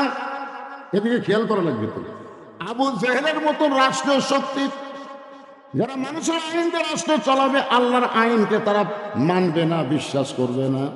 এরা সবসময় আল্লাহর কোরআনের বিরুদ্ধে চারণ করবে। 2 নম্বর হলো পুঁজিপতি, শতকরা 10 টাকা সুদ খাবে, কিন্তু শতকরা 2.5 টাকা যাকাত দিবে না। এরকম পুঁজিপতি আছে না? নাই? 1000-এ 25 টাকা, 1 লাখে 2,500 টাকা, 1 কোটিতে 2.5 লক্ষ টাকা, 100 কোটিতে 2.5 কোটি টাকা, 1000 কোটি তাদের আছে, তাদের 100 কোটি টাকা যাকাত দেওয়া লাগবে। তারা চিন্তা করবে এই কোরআন দিয়ে যখন রাষ্ট্র চলবে তখন আমাদেরকে যাকাত দেওয়া লাগবে। এই যাকাত দিবে না বলে তারা কোরআনের বিরুদ্ধে আন্দোলন করবে। 3 নম্বর হলো ধর্ম নিয়ে যারা ব্যবসা করা খায়, দয়াল বাবার দরবারে যায়, কথা কয় না, আমার দয়াল বাবার দরবারেতে কেউ ফিরে না খালি হাতে। বসে থাকা যারা 1000 গরু পায়, এরা কোনোদিন চাবে এই বাংলাদেশে কোরআন দিয়ে চলুক? কথা কন না কেন? আল্লাহর ধন নবীরে দিয়া আল্লাহ গেছে গায়েব হইয়া, নবীর ধন খাজানিয়া শুয়ে আছে আজমিরে, কেউ ফেরে না খালি হাতে, খাজারে তোর দরবারেতে। একজনও নাউজুবিল্লাহ করলেন না। কি বলা লাগবে? কেউ ফেরে না খালি হাতে, আল্লাহ তোমার দরবারে। সবাই বলেন, কেউ ফেরে না খালি হাতে, আল্লাহ তোমার দয়াল, আল্লাহ তোমার দরবারে দয়ার। আর তুই কই আজকে রাত্রেবেলা বাইতুল মুকাদ্দাসের মধ্যে 2 রাকাত নামাজ পড়ালি, আবার 7 আসমান পাড়ি দিয়ে আল্লাহর আরশে গেলি, আল্লাহ তোরে নামাজ দিল। সেই নামাজ নিয়ে রাতারাতি ফেরত এসে সন্ধ্যার সময় তোকে দেখলাম, আবার সকালবেলা দেখলাম। এই গাঁজাখড়ি গল্প তুই কোথায় পাইলি? এই কথা বলে আবু জেহেল দৌড় মারতেছে। পিছন দিক থেকে নবী ডাকতে বলে, চাচা আপনি আমাকে আরো 1000 বার পাগল বলেন, আমার কোনো অসুবিধা নাই, কিন্তু আপনি দৌড় মারেন কোন জায়গায়? আবু জেহেল বলে, কিছুদিন হলে দেখতেছি আমার বাড়ির দিকে সবাই থুতু দেয়, আর তোর বাড়ির দিকে সালাম দেয়, একই জায়গার বাড়ি রে। কিছুদিন হলে আমি দেখতেছি কিছু লোক আছে আমার বাড়ির দিকে থুক, আর তোর বাড়ি আসসালাম। তো তুই আমার কাছে থাকবি আর তোর বাড়ির সালাম পড়বি, আমার বাড়ির থুতু পড়বি। আমি অনেকদিন থেকে চেষ্টা করতেছি তো এখান থেকে তাড়ানো যায় কিভাবে। এই ইস্যু খুঁজতেছিলাম, কি ইস্যু পাচ্ছিলাম না। আজকে ফাঁসি, আজকে তোদের পাগল বানায়া এলাকা ছাড়া করবে। এক দৌড়ে সকালবেলা পৌঁছে গেছে আবু বকরের দরজায়। নবীর মাদ্রাসার 1 নম্বর ছাত্র, নাম হলো আবু বকর। জোরে বলেন নাম কি? আবু বকর। আবু বকর চমকে করছে, কেরি এত সকালবেলায় এত বড় নেতা আমার বাড়ির দরজা। নেতা কি ভোটার ডান আছে নাকি? দেখবেন আমাদের মধ্য বাংলাদেশে তারা আবু জেহেল মার্কা নেতা, এরা কিন্তু সবসময় মানুষের কাছে আসে না, মাঝে মাঝে আসে। জোরে কর কথা ঠিক না? কি সুন্দর স্লোগান, গরিবের বন্ধু, সমাজসেবক, জনদরদি, একটা করে ভোট চাই। কান ধরে বলতেছি, ভাই যা করছি আপনাকে সেবক হতে চাই। ভোটটা দিয়ে যখন পাশ হয়ে গেল, নেতার কাছে তো যাওয়া দূরের কথা, চামচের অত্যাচারে নেতার কাছেই যাওয়া যায় না। ধরে কথা বলেন না কেন? এত চামচা রে। আপনারা বলেন তো, যে নেতার পিছনে চামচা বেশি, ওই নেতা এত টাকা কোথায় পায়? এই চামচা কি দিয়া চলায়? এটা বাংলার মুসলমানকে জানা দরকার। ধরে কোন ঠিক কিনা? আবু বকর চমকে ওঠে, দরজা খুলে বলে, নেতা এই সকালবেলায়, এত সকালবেলা আমার বাড়ির দরজায়। আবু জেহেল বলতেছে, আবু বকর তুমি কি জানো তোমার নবী পাগল হয়েছে? যে বলেছে তুমি কি জানো তোমার নবী পাগল হয়েছে? সঙ্গে সঙ্গে আবু বকর এভাবে আঙুল তুলে বলতেছে, আবু জেহেল যেই কথা একবার বলেছ, ওই কথা যদি আর একবার, দেখেন হাতের দিকে দেখেন, যে কথা একবার বলেছে এই কথা যদি আর একবার। আবু জেহেল 3 ধাপ পিছনে গেছে। সর্বনাশ, সবচাইতে নরম রে। আল্লাহ রাসূল বলেছে, আমার সাহাবীদের মধ্যে সবচাইতে নরম হলো আবু বকর। সেই নরম যে গরম হচ্ছে। আবু জেহেল বলে, আবু বকর তুমি এত নরম মানুষ, তুমি এত গরম হলে কেন? আবু বকর বলতেছে, নবীর বিরুদ্ধে কথা শোনার পরে যারা নরম থাকবে তারা মুসলমান হবে না, তারা হবে মুনাফিক। আমাদের বাংলাদেশে নবীর বিরুদ্ধে, আলেমের বিরুদ্ধে কত কথা বলে, অথচ আমরা একটা কথাও বলি না। তার মানে আমরা মুসলমান নাম নিয়ে মুনাফিকি করতেছি। জোরে কোন কথা ঠিক কেন? কথা বলে একটা সাধারণ, সারা জীবন অন্যায় করছে, সারা জীবন। বুড়া বয়সে আছে, নামাজি হয়ে গেছে। এমন নামাজি হচ্ছে আজান দেওয়ার আগে মসজিদে আসে, আজান দেওয়ার আগে মসজিদে আসে, আর মুয়াজ্জিনের খালি ভুল ধরে, এই জায়গায় ভুল আছে, এই জায়গায় মাথায় ধরে। মুয়াজ্জিনকে এই শালা বেয়া নামাজি যতদিন আসলো ততদিনই ভালো আসলো। এই নামাজি হয়ে তো আমার অবস্থা খারাপ। একটু আজানের আগেই চলে আসে। আপনারা শোনেন, আজান দেওয়ার আগে কোনো মুসল্লি মসজিদের মধ্যে যদি ঢোকে, ওই কিন্তু নামাজ হতে পারে, কিন্তু সোয়াব একটাও পাবে না। আজান দেওয়ার পরে ইল্লা মুয়াজ্জিন, শুধুমাত্র মুয়াজ্জিন ছাড়া কোনো মুসল্লি ঢুকতে পারবে না। আজান দেওয়ার পরে ঢুকলে সওয়াব পাবে। আজান দেওয়ার প্রথম 3 মিনিটের মধ্যে যারা মসজিদে ঢুকবে, আল্লাহ তাদের আমল নামায় একটা উট কুরবানি সওয়াব দেবে। আজান দেওয়ার 5 মিনিটের মধ্যে যারা মসজিদে ঢুকবে, আল্লাহর রাস্তায় একটা গরু কুরবানি সওয়াব পাবে। আজান দেওয়ার 10 মিনিটের মধ্যে যারা মসজিদে ঢুকবে, একটা দুম্বা কিংবা ছাগল কুরবানি করার সওয়াব আল্লাহ দিয়ে দিবে। মুয়াজ্জিন যখন আকামত দেবে, এমন সময় কেউ যদি মসজিদে ঢোকে, রাসূল বলেছেন সেও সওয়াব থেকে বঞ্চিত হবে না। তার আমল নামায় একটা ডিম অথবা মুরগি দান করার সওয়াব পাবে। কিন্তু আজান দেওয়ার আগে কেউ যদি মসজিদে ঢোকে, একটা সওয়াবও পাবে না। তাহলে তো হঠাৎ নামাজি তো। একদিন মুরব্বী দেখতেছে মুয়াজ্জিন আজান দিল, আজান দিয়ে যা গোসল করলো। আজান দিয়ে দেখি করলো, মুরব্বী কয় কে রে? আগে আজান তারপরে গোসল, কিছুই কয়নি। দ্বিতীয় দিন ফজর আগে এসে দেখে মুয়াজ্জিন আগে আজান দিছে, তারপর আবার গোসল করছে।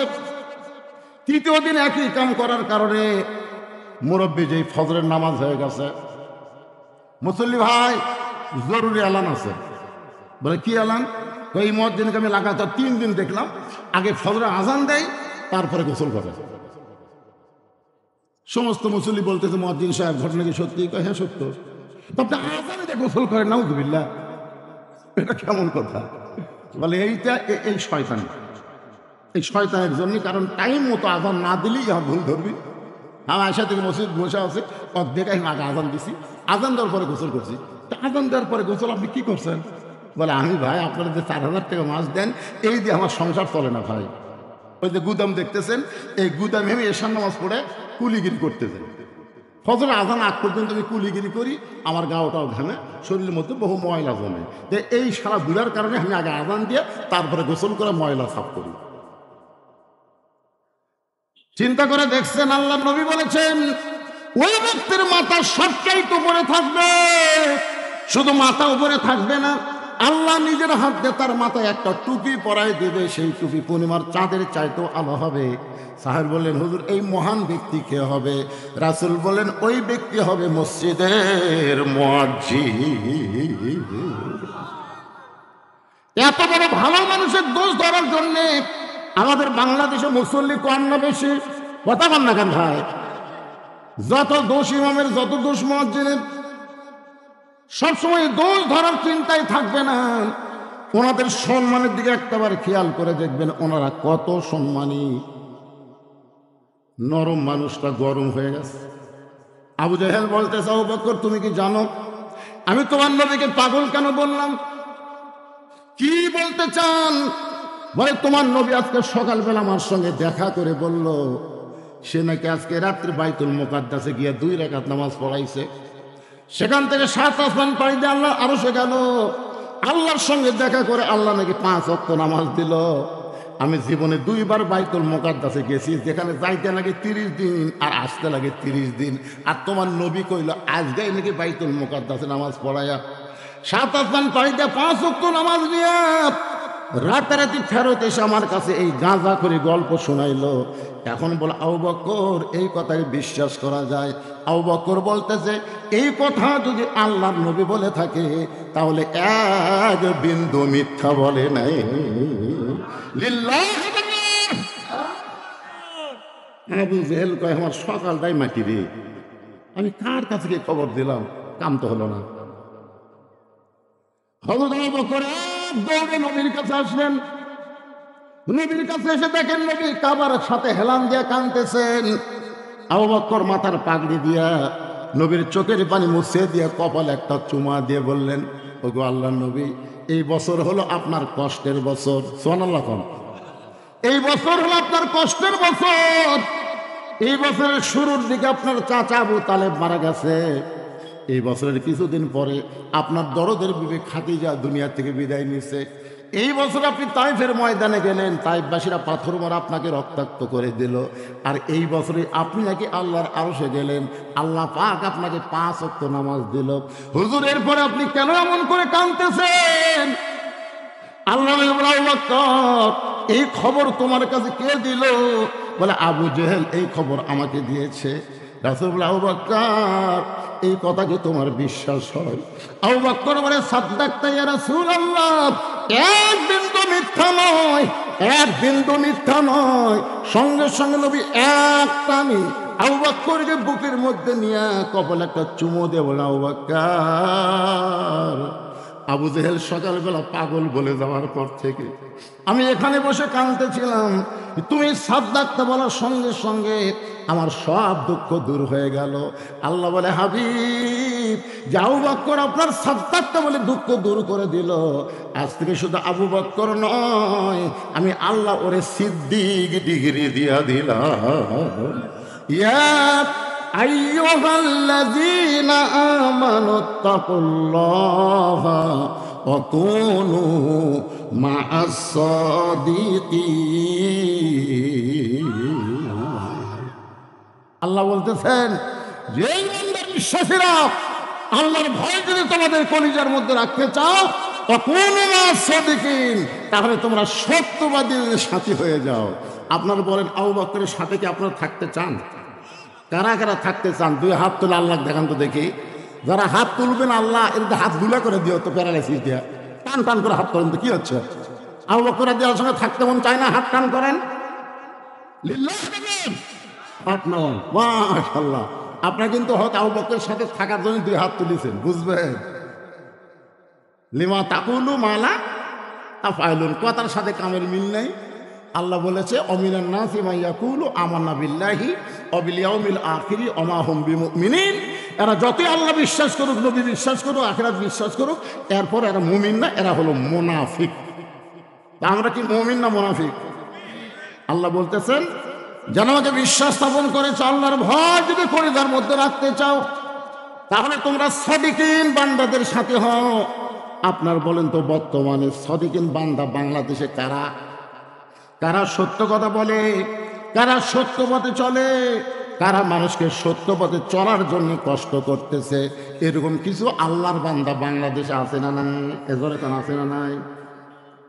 একটু মনোযোগ দিয়ে শুনবেন। রজব চাঁদে আমি মেরাজের আলোচনা করতেছি, সঙ্গে সঙ্গে চারিদিক থেকে যে কয়জন সাহাবী ছিল, সবাই নবীর কাছে একত্র হয়ে বলল, ওগো আল্লাহর নবী, আপনি নাকি আজকে রাত্রেবেলা আল্লাহর আরশে গিয়েছিলেন, আল্লাহ নাকি আপনাকে 5 ওয়াক্ত নামাজ দিয়েছে।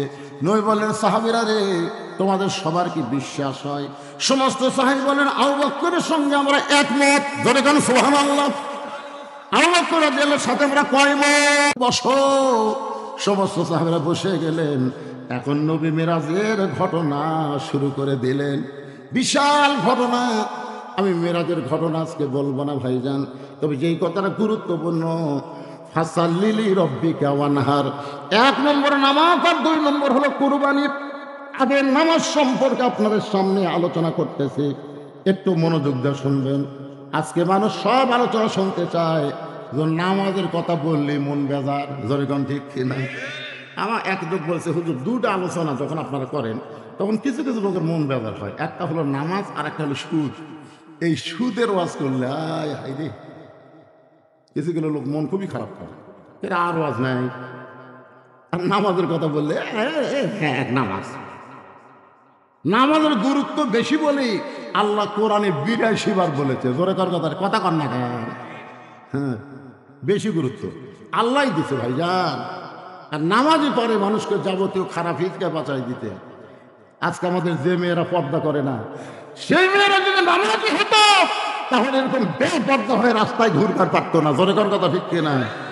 আপনার দেখবেন যে মেয়েরা নামাজি, নামাজ তাদেরই শিক্ষা দেয় কেমনি নামাজ পড়া লাগবে। নামাজ পড়ার সময় মেয়েরা মাথা কাপড় দিয়ে নামাজ পড়ে না, মাথা খুলে নামাজ পড়ে। কথা কয় না কেন? তাহলে দৈনিক 5 বার যদি একটা মেয়ে নামাজ পড়ে, ওই নামাজই শিক্ষা দেয় কিভাবে পর্দা করা লাগবে, কিভাবে শরীর ঢাকা লাগবে।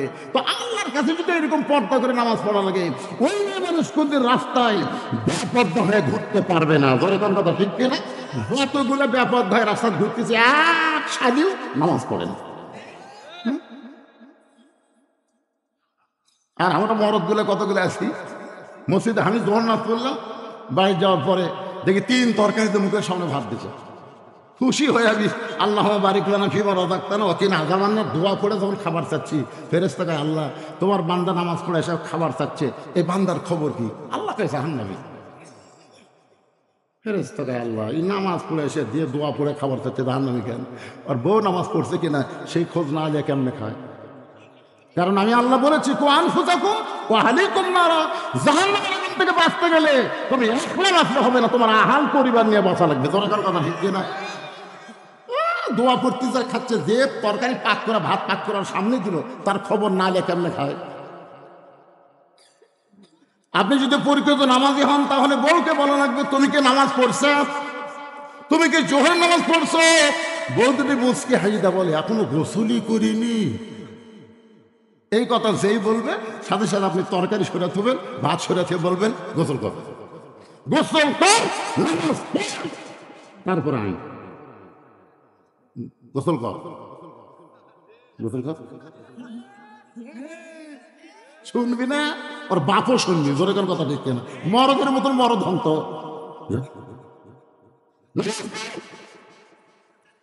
যখন গোসল করে ওযু করে নামাজ পড়ে আপনাকে খাবার দিবে, স্বামী আপনি বলবেন হুন্না লিবাসুল লাকুম ওয়া আনতুম লিবাসুল লাহুন, আমি একলা খাবো কেন, তুমিও বসো, দুইজন মিলে খায়। যখন স্বামী স্ত্রী নামাজি হয়ে খায় তখন ফেরেশতাকে আল্লাহ খবর কি বলে, স্বামী স্ত্রী দুটাই জান্নাতি। মাশাআল্লাহ। কিন্তু আড়িয়ার খবর কি? আপনার 22 বছরের ছেলে আছে, আড়িয়া কি করতে চায়? কতগুলো বাবা দেখবেন খাবার সময় ছেলের ডাকে, বাবু আসো একসাথে খায়। ফেরেশতাকে আল্লাহ খাওয়ার সময় বেটাক ডাকলো, নামাজের সময় ডাকলো না, এর রেজাল্ট কি? কি খাওয়ার সময় ছেলের ডাকলেন, দুপুরে জোহর নামার সময় ডাকছিলেন? 6 বছর থেকে 7 বছর থেকে নামাজের তালিম দেওয়া লাগবে, আর 10 বছর থেকে পড়বার না আসলে ঘাট ধরে তুই যাবুরে তোর বাপ যাবি। কথা কর না কেন ভাই? আজকে এই জন্য নামাজের ওয়াজ খারাপ লাগে, পরিবেশগত হবে, পরিবেশের মধ্যে নামাজের ট্রেনিং না থাকার কারণে। জোরে কোন কথা ঠিক না? কিন্তু যত ওয়াজ আছে লা সালাতা লা ঈমানা, যার নামাজ নাই তার ঈমান নাই, লা সালাতা লা দীনা, যার নামাজ নাই তার কোনো ধর্ম নাই, বাইনাল আবদি ওয়াল কুফরি তারকুস সালাত, বান্দার কাফেরের মধ্যে পৃথক করার জিনিসটার নামই হলো নামাজ। যারা নামাজ পড়বে তারা হবে বান্দা। ফাদখুলি ফি ইবাদি ওয়াদখুলি জান্নাতি। আর যারা নামাজ পড়বে না তারা হলো কাফের। আপনি নামাজ না পড়ে জান্নাতে যাবার চান কেমনে? অনেকে বলে হুজুর আমরা না হয় 5 ওয়াক্ত পড়লাম না, কিন্তু জুম্মা তো পড়ি, জুম্মা তো পড়ি। জুম্মা না পড়েন, আপনাদের খবর কি জানেন? আল্লাহ এক সময় বলবে রহমানুর রহিম তো আল্লাহ, এই 5 ওয়াক্ত নামাজ জুম্মার নামাজেরা আমি আল্লাহ রহমানুর রহিম তোমাদেরকেও জান্নাত দিলাম, যাও। তখন জুম্মা পাটি খুশি হয়ে মারবে ধৌ, যাই দেখবে জান্নাতের দরজাতে একটা তালা। আল্লাহ আপনি সমগ্র জান্নাত দিলেন, তালা যে ওই চাবি খুঁজে দেখাছে, তখন পকেট খুঁজে দেখবে চাবি একটা আছে, চাবি তালার মধ্যে ঢোকে কিন্তু ঘোরে না, মানে ঢোকে কিন্তু ঘোরে না। তা আল্লাহ ঢুকলো তো ঘোরে না কেন? বলে চাবির মধ্যে 5টা দাগ আছে, ইয়া তালার মধ্যে 5টা দাগ আছে, তোর চাবি তো 5টা দাগ থাকা লাগবে, দেখ তোর দাগ আছে না? আল্লাহ খালি তেল খেলায়, কিসের দাগ? বলে ওই যে ফজর জোহর আসর মাগরিব এশা, এই 5 ওয়াক্ত নামাজের দাগ রে, তালার মধ্যে এই দাগে তাকে মিল খাবি, কুট্টুস করে খুলবি। আমরা খালি জুম্মা পড়ছি, আল্লাহ 5 ওয়াক্ত পড়িনি। আল্লাহ কয়ে দেখ জুম্মার নামাজের কারণে তোরা জান্নাত দেখবার পেলি রে, যারা খালি জুম্মা মারতেছে আপনার কাছে জান্নাত দেখবার পাবেন কিন্তু ঢুকবার পারবেন না। আসসালাতু মিফতাহুল জান্নাহ, নামাজ হচ্ছে বেহেশতের চাবি। এই নামাজ হলো 5 ওয়াক্ত। জোরে বলেন কয় ওয়াক্ত? সমস্ত সাহাবীরা বসে গেছেন, আল্লাহ নবী বলতেছেন মেরাজের মধ্যে কি হলো সব ঘটনা তো বলতে পারবো না। নবী জাহান্নামের মধ্যে যখন গেলেন আল্লাহ রাসূলকে আল্লাহ দেখাইলেন একদল বাপ জাহান্নামের মধ্যে মুচকি মুচকি হাসতেছে, মানে কিয়ামত পর্যন্ত কি হবে আল্লাহ তাআলা সব নবীকে দেখাছেন। সুবহানাল্লাহ বলে। জাহান্নামের মধ্যে একদল বাপ মুচকি মুচকি হাসতেছে। তো নবী কয় জিবরাইল ভাই এই বাপেরা হাসে কেন? বলে হাসার কারণ হলো এরা দুনিয়াতে ছেলে রেখাইছে, মেয়ে রেখাইছে। ওই মেয়েরা পর্দার মধ্যে আছে, ছেলেরা 5 ওয়াক্ত নামাজ পড়ে, বাপের জন্য দোয়া করে, রব্বির হামহুমা কামা রব্বায়ানি সগীরা। এই পাপ করে জাহান্নামী হয়েছে। কিন্তু এদের সন্তানের কারণে এরা অতি শীঘ্রই এই জাহান্নাম থেকে মুক্তি পেয়ে জান্নাতে যাবে। এই জন্য এরা হাসতেছে। এরা নিজের কর্ম করে জাহান্নামী, কিন্তু সন্তানদের কারণে আল্লাহ এদেরকে জান্নাত দিবে, ঘোষণা এসে গেছে। আর 2-4 দিন পরই এরা জান্নাতে যাবে। এই জন্য এরা হাসতেছে। নবী যখন জান্নাতের মধ্যে গেলেন তখন দেখে কতগুলো বাপ মা হাউমাউ করে কান দিচ্ছে। নবী কয়, কেন জিবরাইল, এটি জান্নাতের মধ্যে এরা কান দেখেন? বলে জান্নাতের কান্নার কারণ হলো এদের আমল বলে এরা জান্নাত পাবে, কিন্তু এদের সন্তানের কারণে ঠিক মতো মানুষ না করে অমানুষ করে ফিরাইছে। আজান দিলে ঘাড় কাট করে বাড়ির যায়, আর মেয়ে এখন পরিমণি হয়ে ঘুরে বেড়ায়। এই যে আল্লাহ কাছে বেটা বেটি জন্মানলি মানুষ করে পারলি না, ওই মেয়ে ছেলের পাপের কারণে অতি সত্তর আমি আল্লাহ তোকে জাহান্নাম দেবো রে। এই জাহান্নামে যাওয়ার চিন্তায় এরা কান দিচ্ছে। এখন চিন্তা করেন, মরে তো যাবেন ভাই, মরার আগে বেটা বেটি কি করে থুয়ে যাচ্ছেন? আর কথা কয় না। সাইজ করার দরকার আছে না নাই? আপনার ছেলেগুলো যেন ভালো হয়, মেয়েগুলো যেন ভালো হয়। বাবা হিসাবে আপনার দায়িত্ব, মা হিসাবে আপনার দায়িত্ব। ও মায়েরা যারা পর্দার অন্তর বসে আসছেন, নবী দেখলেন অধিকাংশ মেয়েরাই জাহান্নামী, অধিকাংশ মেয়েরাই জাহান্নামী। এই কথা যখন নবী ফাতেমার কাছে বললেন, ও ফাতেমা, লাইলাতুল মেরাজ আমি দেখলাম অধিকাংশই মেয়েরা জাহান্নামী। ফাতেমা কান্না শুরু করে দিয়েছে। রাসূল মাথায় হাত দেওয়ালে, মা তুই কান্দিস না, তুই কান্দিস না, তুই কেন কান্দিস? কারণ তুই যে আমল করিস, এই আমলের কারণে তোকে শুধু আল্লাহ জান্নাত দিবে না, জান্নাতি নারীদের নেত্রী বানায়া দিবে। ফাতেমা বললেন, বাবা তাহলে মেয়েরা জাহান্নামী হওয়ার কারণ কি? আল্লাহ নবী বললেন, মেয়েরা বিবিসির কাম করবে, বিবিসির কাম। এর কথা ওর কাছে, ওর কথা ওর কাছে। এই প্যাঁচ লাগানা কাম মেয়েরা বেশি করবে, যাকে আমাদের বগুড়ার ভাষা বলে সাজায় সাকি, সাজায় সাকি। বাড়িতে এসে বলতেছে, মা মা চারটা ভিক্ষা দাও মা। তো বেটার বউ বলতে, চারটা না 4 সের দেবো, 4 সের। ফকুনের বেটি সারাদিন আমি 2 সের পাই না, আর তুই আমাকে 4 সের দেবে কারণ কি? বলে, আমার শাউর আমাকে ডাল দিয়ে থুয়া অন্য বাড়ির পান খাবার গেছে, এই শুধু তুমি আচ্ছা সংসার ভুজা দেবো। দেখ গেল জোলা মেলাছে, 4 সের ডাল দিছে। কিন্তু ফকুনের বেটি কাউরে তান কয়ে না, এই কথা তান কাউরে খাও মা, সারাদিন ঘুরে আমি 2 সের পাই না, আর তুমি একবারে 4 সের দেয়, এই কথা কাউরে কমো না, আল্লাহর শপথ কাউরে কমো না। এই কথা বলে 4 সের চাউল দিয়ে যাচ্ছে, আর বলতেছে, ওই বাড়ির বেটার বউ আমাকে 4 সের চাল দিল, আমাকে বললো কাউরে দান কয়ে না, আমি কাউরে কমো না, আমার কি ঠেকা পড়ছে, আমি কাউরে কমো না। এক লোক বলতেছে, ফকুনের বেটি 1 লাখ কি বকতেছে? না বাবা 1 লাখ না, ওই বাড়ির বেটার বউ আমার 4 সের চাল দেখাচ্ছে, কাউরে দান কয়ে না, আমি কাউরে কমো না বাবা, আমি কাউরে কমো। ওরে বাবা, সামান্য একটা ব্যাগের চাল যেই ফকুন্নি সামলাবার পারেনি, সেই ফকুন্নি দিয়েছিল বাংলাদেশ সামলাবার। 15 বছর, খালি আর 5টা বছর থাকলে এই বাংলাদেশ থাকতো না, বাংলাদেশ ইন্ডিয়া হয়ে যেত। তোর এটার কথা দেখছে না? কে রে হাসি না গেল? ভারত জেটকার মাল সেটি গেছে, খুশি হয়ে যা। তোরা এত খেপে গেলি খেপ? কারণ আমরা সকলেই জানি যে মোদিরও বউ নেই, শেখ হাসিনারও স্বামী নেই। এ কথা আমরা জানি কি জানি না?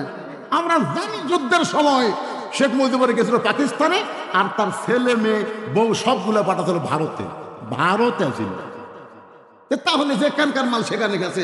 ভারতে তো খেপার কারণ হলো হাসিনা আস্তে আস্তে দেশটাকে ভারত দিবার চাইছিল, কারণ সে ভোলার চাল সামলাবার পারে না, সে কোনোদিন দেশ সামলাবার পারবে না।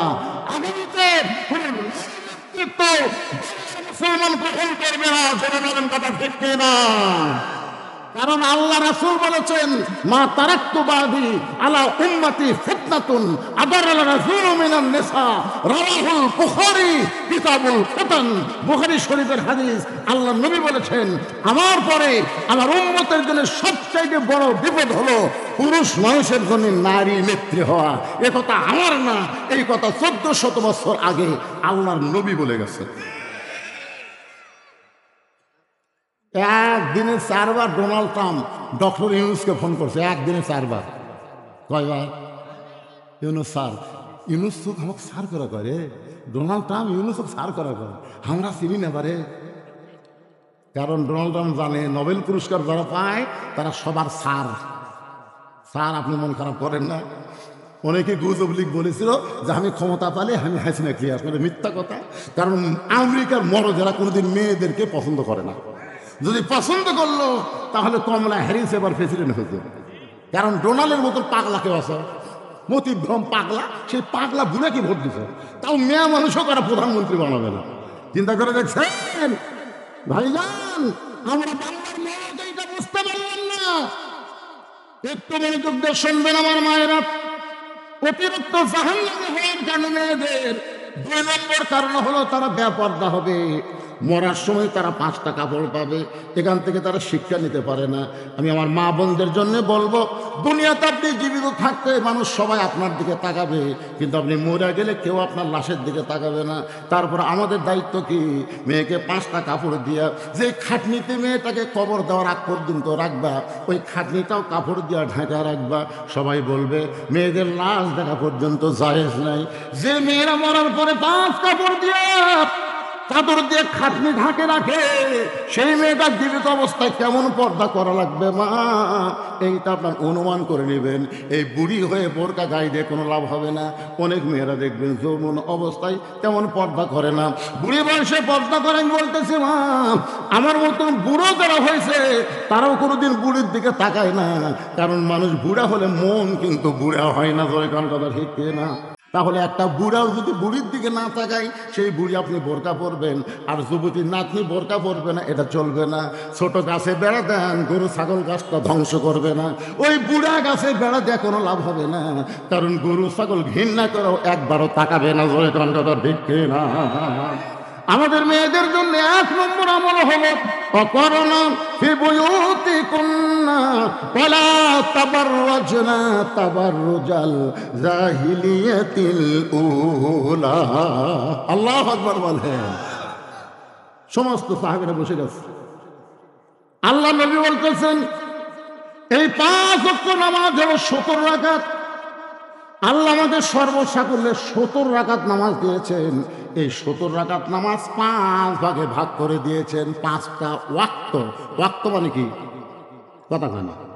নামাজ পড়াও যেমন ফরজ, ওয়াক্ত তালাশ করাও কথা কয় না, জোরে বলা লাগবে। কোন নামাজ কখন পড়েন আপনারা? হ্যাঁ,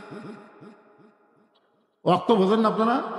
24 ঘন্টার মধ্যে 5টা সময় আল্লাহর পছন্দ।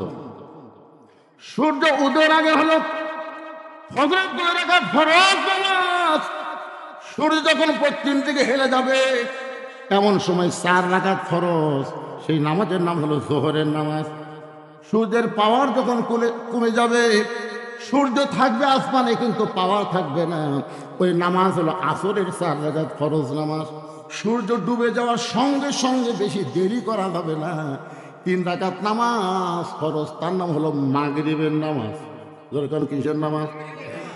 রাত যখন অন্ধকার হবে, রাত যখন অন্ধকার হয়ে যাবে এমন সময় 4 রাকাত নামাজ জামাত আদায় করা লাগবে। ওই নামাজের নাম হলো এশার নামাজ। আল্লাহর একজন পয়গম্বর এখন পর্যন্ত জীবিত আছে 4র্থ আসমানে। আপনারা বলেন তো সেই পয়গম্বরের নাম কি? ঈসা নবী। ঈসা নবীকে আল্লাহ যখন দুনিয়া থেকে আসমানে নিয়ে গেলেন, ঈসা বলতেছে আল্লাহ, দুনিয়াতে মানুষ মরার জন্য যায়, কিন্তু আমার তো মৃত্যু হলো না। আল্লাহ আপনি আমাকে আসমানে নিয়ে আসলেন।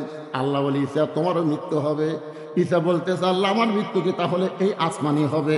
আল্লাহ বলেন না, তোমার মৃত্যু দুনিয়াতে হবে। ঈসা বলেন আল্লাহ কবে আবার দুনিয়া তোমাকে প্রেরণ করবেন? আল্লাহ বললেন আবার তোমাকে নবী করে প্রেরণ করব না, বিশ্ব নবীর উম্মত করে তোমাকে প্রেরণ করা হবে। সঙ্গে সঙ্গে ঈসা নবী বিশ্ব নবীর উম্মত হওয়ার কথা শুনে এক নিয়তে 4 রাকাত নামাজ আদায় করলো। ওই 4 রাকাত নামাজ আল্লাহ এতই ভালো লাগছে, আল্লাহ বলে, নবী গো, ঈশা নবী আপনার উম্মত হওয়ার খুশিতে যে 4 রাকাত নামাজ পড়লো, ওই 4 রাকাত নামাজ আমি যত্ন করে রেখে দিয়েছি। আজকে আপনার উম্মতের জন্য লাইলাতুল মেরাজে এশার 4 রাকাত হিসাবে দিয়ে দিলাম। আপনার উম্মতেরা এশার 4 রাকাত নামাজ যখন জামাতে আদায় করবে, ঈশা নবীর সমপরিমাণ সওয়াব আমি আল্লাহ দিয়া দিব। এই মাহফিলের পরে যে নামাজটা আমাদের সামনে আসতেছে, সেই নামাজের নাম কি? আরো জোরে কন। কারা কারা পড়বেন না হাত তোলেন। না, ওই দুটা বুঝবার পারেনি। ওই মুরব্বী কোনোদিন হাত তুলতে পারবে না? পড়ার কথাকে হাত তুল, 2-1টা যুবক তুললে বোঝা যেত। এরা তো শুনতেইছে না, তারপরে হাত তোলেনি। এতে 3 জন কি গল্প করতেছে? বাবা, কারা কারা এসার নামাজ পড়বেন না রে? যুবক, আজকে তাওলা বড় উত্তরের মাহফিল সফল সফল। হাজার হাজার মানুষের মধ্যে একজনের নামাজ না পড়ার লোক নেই। এখন যদি বলি কারা কারা মগের নামাজ পড়েননি, যে লোক মগরিব পড়েনি ওই লোক এসব পড়বি আমার মনে করছে না।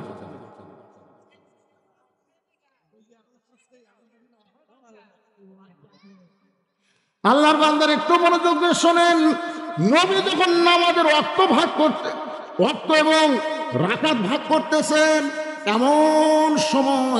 এমন সময় আবু জেহেল গ্রুপ নিয়ে হাজির। আবু জেহেল কি নিয়ে হাজির? আবার আসবে চট করে, কাছাকাছি আছে চট। ভাই, কতগুলো গুজব লিখ বলতেছে, হুজুর বেশি পেশাল পারেন না, চট করে দেখবি চট। আমরাও খালি খুলে তুই চট করে আই। বুঝতে পারতেছেন না?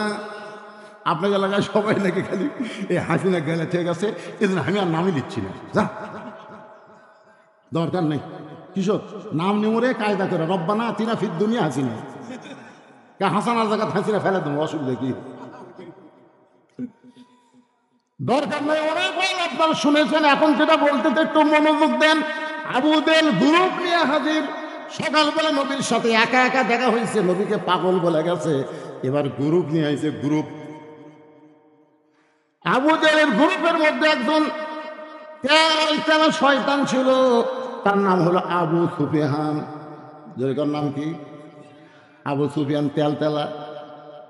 হাসিনার গ্রুপের মধ্যে একজন তেলতেলা ছিল, নাম হলো ওবাইদুল কাদের।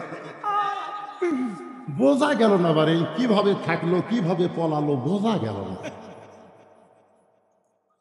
কিন্তু যখন হাসিনা পলাছে তখন কিন্তু আমরা ভিডিও দেখছি, দেখেন আপনারা দেখেন না? আগে প্রধানমন্ত্রী যাচ্ছে আর পিছনে পিছনে শেখ রেহানা যাচ্ছে। আমি যাওয়াটা দেখি, প্রধানমন্ত্রী, সাবেক প্রধানমন্ত্রী শেখ হাসিনা খালি বারবার এরকম দেখলো।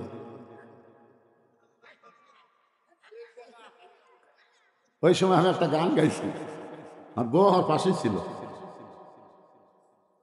চলতে পথে 2 দিন থামিলাম, যাবার কালে এক সংসারও দেখা না পাইলাম। ও আমার সাদের মালা যায় রে ছিঁড়ে, রইব না আর বেশি দিন বাংলার মাটিতে। বাজান কোথায় কাদের সাথ? 2 জন ধরে টেনে তুলে দেওয়া হতো। কোনো মতে মাইকটা পাওয়ার সঙ্গে সঙ্গে বারবার একই কথা বলতো, খেলা হবে খেলা হবে।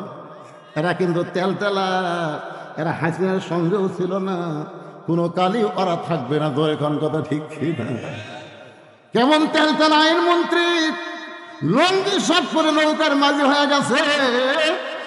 যার কাছে বলা হয়েছিল আল্লাহ সাইদি হুজুর কোনো অপরাধ করে নাই, বিনা দোষে তাকে জেলের মধ্যে আটকে রাখছেন, তাকে মুক্তি দেওয়া কি যায় না?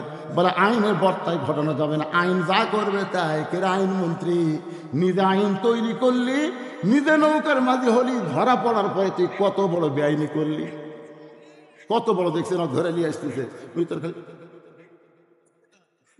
পুলিশ কয় কি সাহস, ও আবার মানে চিনবারই পারিনি, মানে কত বড় বেআইনি করতে দেখছেন, এতগুলি ধরতে যাচ্ছে, যা তুই বেআইনি করলি কেন? 3 বারের সাবেক প্রধানমন্ত্রী অসুস্থ হয়েছে, বারবার তার কাছে যাওয়া হয়েছে একটু বিদেশি চিকিৎসার জন্য, আইনের ফাঁক ফোকর নাই, আইনের বলে ফাঁক ফোকর নাই। এতিমের মাল সম্পত্তি যিনি দুইটা এতিম লালন করছেন, তারেক জিয়া আর আরাফাতকে লালন পালন করছেন, সেই এতিমের সম্পদ মারা খাবি। কথা বলেন না কেন মারা খাবি? ভালো মানুষের কথা বলা লাগবে রে ভাই। একটা পয়সাও মারে নাই, বিনা দোষে তাকে 5 বছর জেল দিল, বিএনপির থেকে আপিল করলো, জেল বেড়া 10 বছর হলো। কেন আপিল করলে বাংলাদেশে সব আইনে সাজা কমে, আর বেড়ে গেল। সে আইনমন্ত্রী কত বড় বেআইনি করলো। পুলিশকে আমরা তো চিনবার পাচ্ছি না, দরবেশ সাদা দাড়ি, কি ধপধপানি দাড়ি, কেমে মাথার কলপ দিয়ে 60 লুঙ্গি পরে বসে আছে। আমার আল্লাহর আইনের কাছে কোন আইন চলবে না। আল্লাহু বিআহকামিল হাকিমিন। একটু মনোযোগ দিয়ে শোনেন। তেলতলা গোয়েন্দার আবু সুফিয়ান বলতেছে, ও মুসলমানের নবী, তুমি যা বলবা মুসলমান তাই বিশ্বাস করবে, কিন্তু আমরা বিশ্বাস করি না। কথাটা খেয়াল করবে না বাবা, তোমরা গল্প করো না। ও মুসলমানের নবী, ও মুসলমানের নবী, তুমি যা বলবা মুসলমান তাই বিশ্বাস করবে, কিন্তু আমরা বিশ্বাস করি না। সঙ্গে সঙ্গে ওমর ফারুক দাঁড়াইছে। কি দাঁড়াইছে? জোরে বলেন না কেন? আচ্ছা, আবু জেহেল ভুল করে যদি আবু বকরের দরজাত না যায়, সকালবেলা যদি উমরের দরজাত যেত, তাহলে আপনারা বলেন তো কি হতো? সবচাইতে নরমটা যেরকম, তাহলে সবচাইতে গরমটা কি করতো? ওমর ফারুক দাঁড়িয়ে বলতেছে, রে কাফেরের বাচ্চারা, আমাদের নবীর নামাজ সম্পর্কে ওয়াজ করবে, এখানে তোদের ডাকলো কে? আল্লাহ নবী যদি বলতো, ওমর সকালবেলা আমার পাগল বলে গেছে, এখন গুরু যাচ্ছে, আপনার বলেন আলী আর উমর যদি একবারে কয়টা ধরতো, একটাও বাঁচত? নবী কি বলছে? ধর কথা। নবী বলছে এজলেস, বস। ইসলামী আদর্শের নেতারা কোনদিন কর্মীকে উস্কে দেয় না। কর্মীকে উস্কায় দিলে আজকে বাংলাদেশের একটা আওয়ামী লীগের বন্ধুর থাকতো না। কথা বলেন না কেন? যে নির্যাতন তোমরা করছো, ভালো ভালো মানুষগুলোকে অন্যায়ভাবে তোমরা ফাঁসি দিয়েছো, জোরে কার কথা ঠিক কিনা? উস্কায় দিছে, আমির বলেছে মাফ করে দিলাম। মক্কা বিজয়ের পরে হযরত ওমর যে হারে তরবারি নিয়ে ঘুরেছে 3 জনক মারার জন্য। একটা হলো নবীর চাচা আমির হামজার কলজা যায় চাবা খাসা, এই হিন্দা। 2 নম্বর হলো আবু সুফিয়ান, আর 3 নম্বর হলো আবু জেহেলের বেটা ইকরামা। এই 3টা তাবি বসাবো। নবী বললেন, ও বিনা যুদ্ধে আল্লাহ মক্কা বিজয় দিয়েছে, খাফের মধ্যে তরবারি ঢুকান। মুসলমান হত্যাকারীর জাত না, মুসলমান হলো মাফ করার জাত। ধরে কান সুবহানাল্লাহ, কথা বলেন। আল্লাহ নবী বলেন এজলেস, বসো। সঙ্গে সঙ্গে ওমর ফারুক বসে গেলেন। আতিউল্লাহ ওয়া আতিউর রাসূল, আল্লাহর আনুগত্য করো, নবীর অনুসরণ করো। নবী বলেন, ওমর আমি নেতা যেখানে আছি সেখানে কর্মীর গরম হওয়ার দরকার, বসো। নবী বললেন, আপনারা সম্মানিত মানুষ, আপনারা সবাই আইছেন, আপনারা সবাই সম্মানের সাথে বসেন, বসেন, আপনারা বসেন, আমি নামাজ নিয়ে ওয়াজ করবো, বসেন। আবু সুফিয়ান বলতেছে, তোমার নামাজের ওয়াজ আমরা শুনবার আসিনি। নবী বলেন, তাহলে কি শুনতেছেন? বলে, তুমি যে বাইতুল মুকাদ্দাসে গেলে, যেখানে 2 রাকাত নামাজ পড়ালা, আমার নেতা 2 বার গেছে, আবু জেহেল, যাতে 30 দিন, আসতে 30 দিন, আর তুমি বলে আজকে রাত্রে গিয়ে 2 রাকাত নামাজ পড়াছা। আমাকে জানার বিষয় হলো ওই বাইতুল মুকাদ্দাসের দরজা জানলা কয়টা, এটা বলে দিলি আমরা চলে যাবো। আল্লাহ নবী ছোট বাচ্চার মতন কাঁদতেছে। আবু বকর বলে, রাসূলুল্লাহ, আবু সুফিয়ানের কথা মতো এমন করে আপনি কেন কাঁদতেছেন? রাসূল বলে, আবু বকর, আমি বাইতুল মুকাদ্দাসের মধ্যে 2 রাকাত নামাজ পড়াইছি, আমি তো দরজা জানলা গোনার জন্য যাইনি। দুসরা মসজিদে আপনার নামাজ পড়লেন, কেন্দ্রীয় মসজিদে। একজন বলছে, ভাই আপনি কি নামাজ পড়ছেন? ভাই সামনে কাতারে, বিশ্বাস হয় না। আরে সামনে কাতারে পড়ছি রে, বিশ্বাস হয় না। তো তোর বিশ্বাস হবে কেমনে? ওই বলতে হবে মসজিদে কটা ফ্যান আছে। আপনারা বলেন তো, মসজিদে কি আপনার ফ্যান গোনার জন্য দাম? কত বড় খারাপ প্রশ্ন যে দরজা জানলা কয়টা সেটা বলে। নবী যখন ছোট বাচ্চার মতন কান্দা অবাক করবেন, রাসূলুল্লাহ সকালবেলা আপনাকে আবু জেহেল পাগল বলে গেছে, এখন গুরু নিয়ে আইসে আপনাকে চূড়ান্ত অপমান করার জন্য। হুজুর, আপনি অপমান সহ্য করতে কি পারবেন?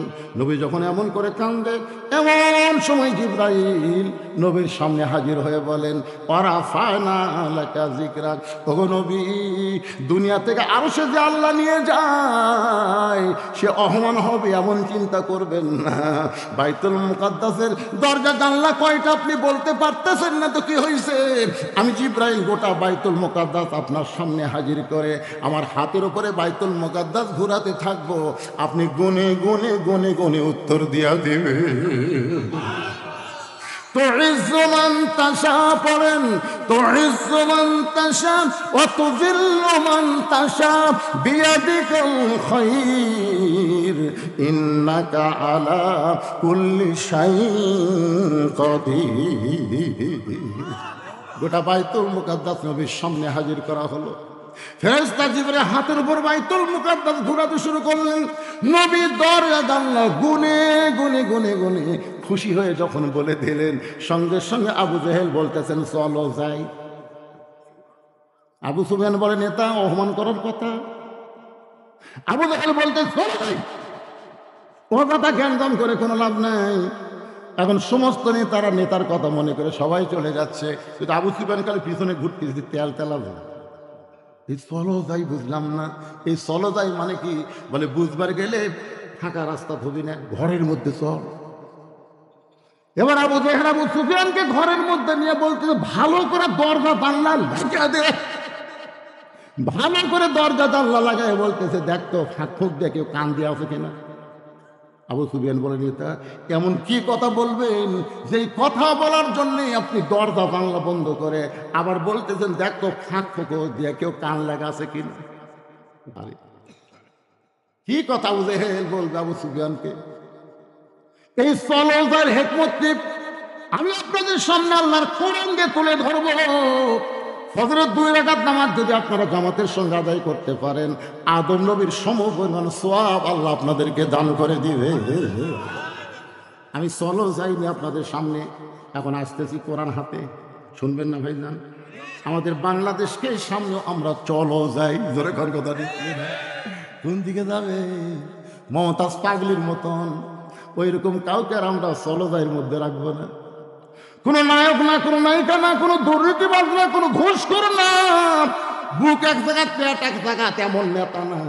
সামনে আমরা চলো যাই বলে এমন নেতাকে পাঠাবো যে নেতাটা হবে সৎ মানুষ, সৎ নেতা, শহীদ জিয়ার মতন নেতা হবে। ধরে কোন কথা ঠিক কি না? বিএনপি করো কিন্তু শহীদ জিয়ার আদর্শ গ্রহণ করো না। কেমন বিএনপি তোমরা? শহীদ জিয়া যখন দুনিয়া থেকে বিদায় নিল, তারা ভাঙ্গা সটকের ছাড়ার কিছুই পাওয়া যায়নি। আর নিয়ে যায় ওটা আরাফার ময়দান রোপণ করে দিছে। ওই নিমের গাছ এখন মোটা হয়ে গাছের ডালের বাতাসে যখন মানুষের গায়ে লাগে, ওই বাতাস যেন দুনিয়ার বাতাস না, নিমের পাতার সঙ্গে আল্লাহ জান্নাতের বাতাস বহায়া দেয়। প্রত্যেক গাছের গোড়ায় লেখা আছে জিয়াটিরি, যেই দিয়ে শুধু বাংলাদেশ না গোটা পৃথিবীর তামাম মুসলমান হস্তানিকে শান্তির বাতাস দিল। এই জন্য জিয়ারে কেউ জিয়া কয় না, সবাই শহীদ জিয়া বলে সম্মান করে। ধরে কন ঠিক কি না? চলো যাই, দরজা জানলা বন্ধ, ফাঁক ফুক আছে কিনা কান লাগা। আমাদের ছেলেরা কোথায় রে? যারা মাহফিল করতে তারা কোথায়? তোমরা একটু ব্যাগলা ভিতরে যাও, ব্যাগলা একটু ভিতরে যাও। আল্লাহর বান্দারা তোমাদেরকে সহযোগিতা করবে এরকম কোরআনের মাহফিল করার জন্য।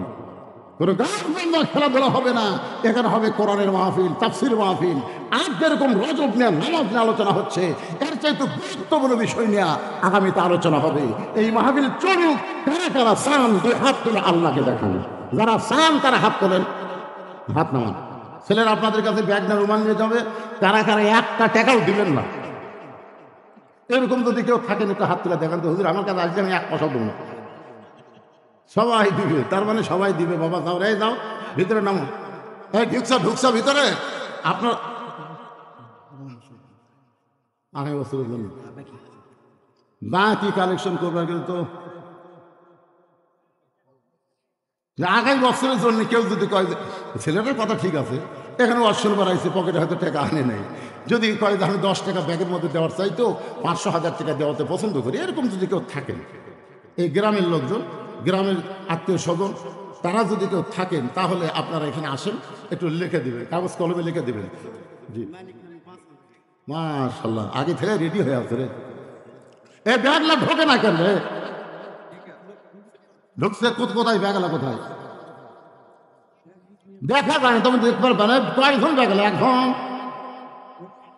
মহিলাদের মধ্যে প্রচুর মহিলা আছে, আর মায়েরাও দান করবেন, মা ব্যাগের মধ্যে দিয়ে দিবেন। মানিক নামে আল্লাহর একজন বান্দা সর্বপ্রথম 5,000 টাকা করে বলেন মাশাআল্লাহ। আল্লাহ মালিকের দানকে কবুল করেন, তার কামাই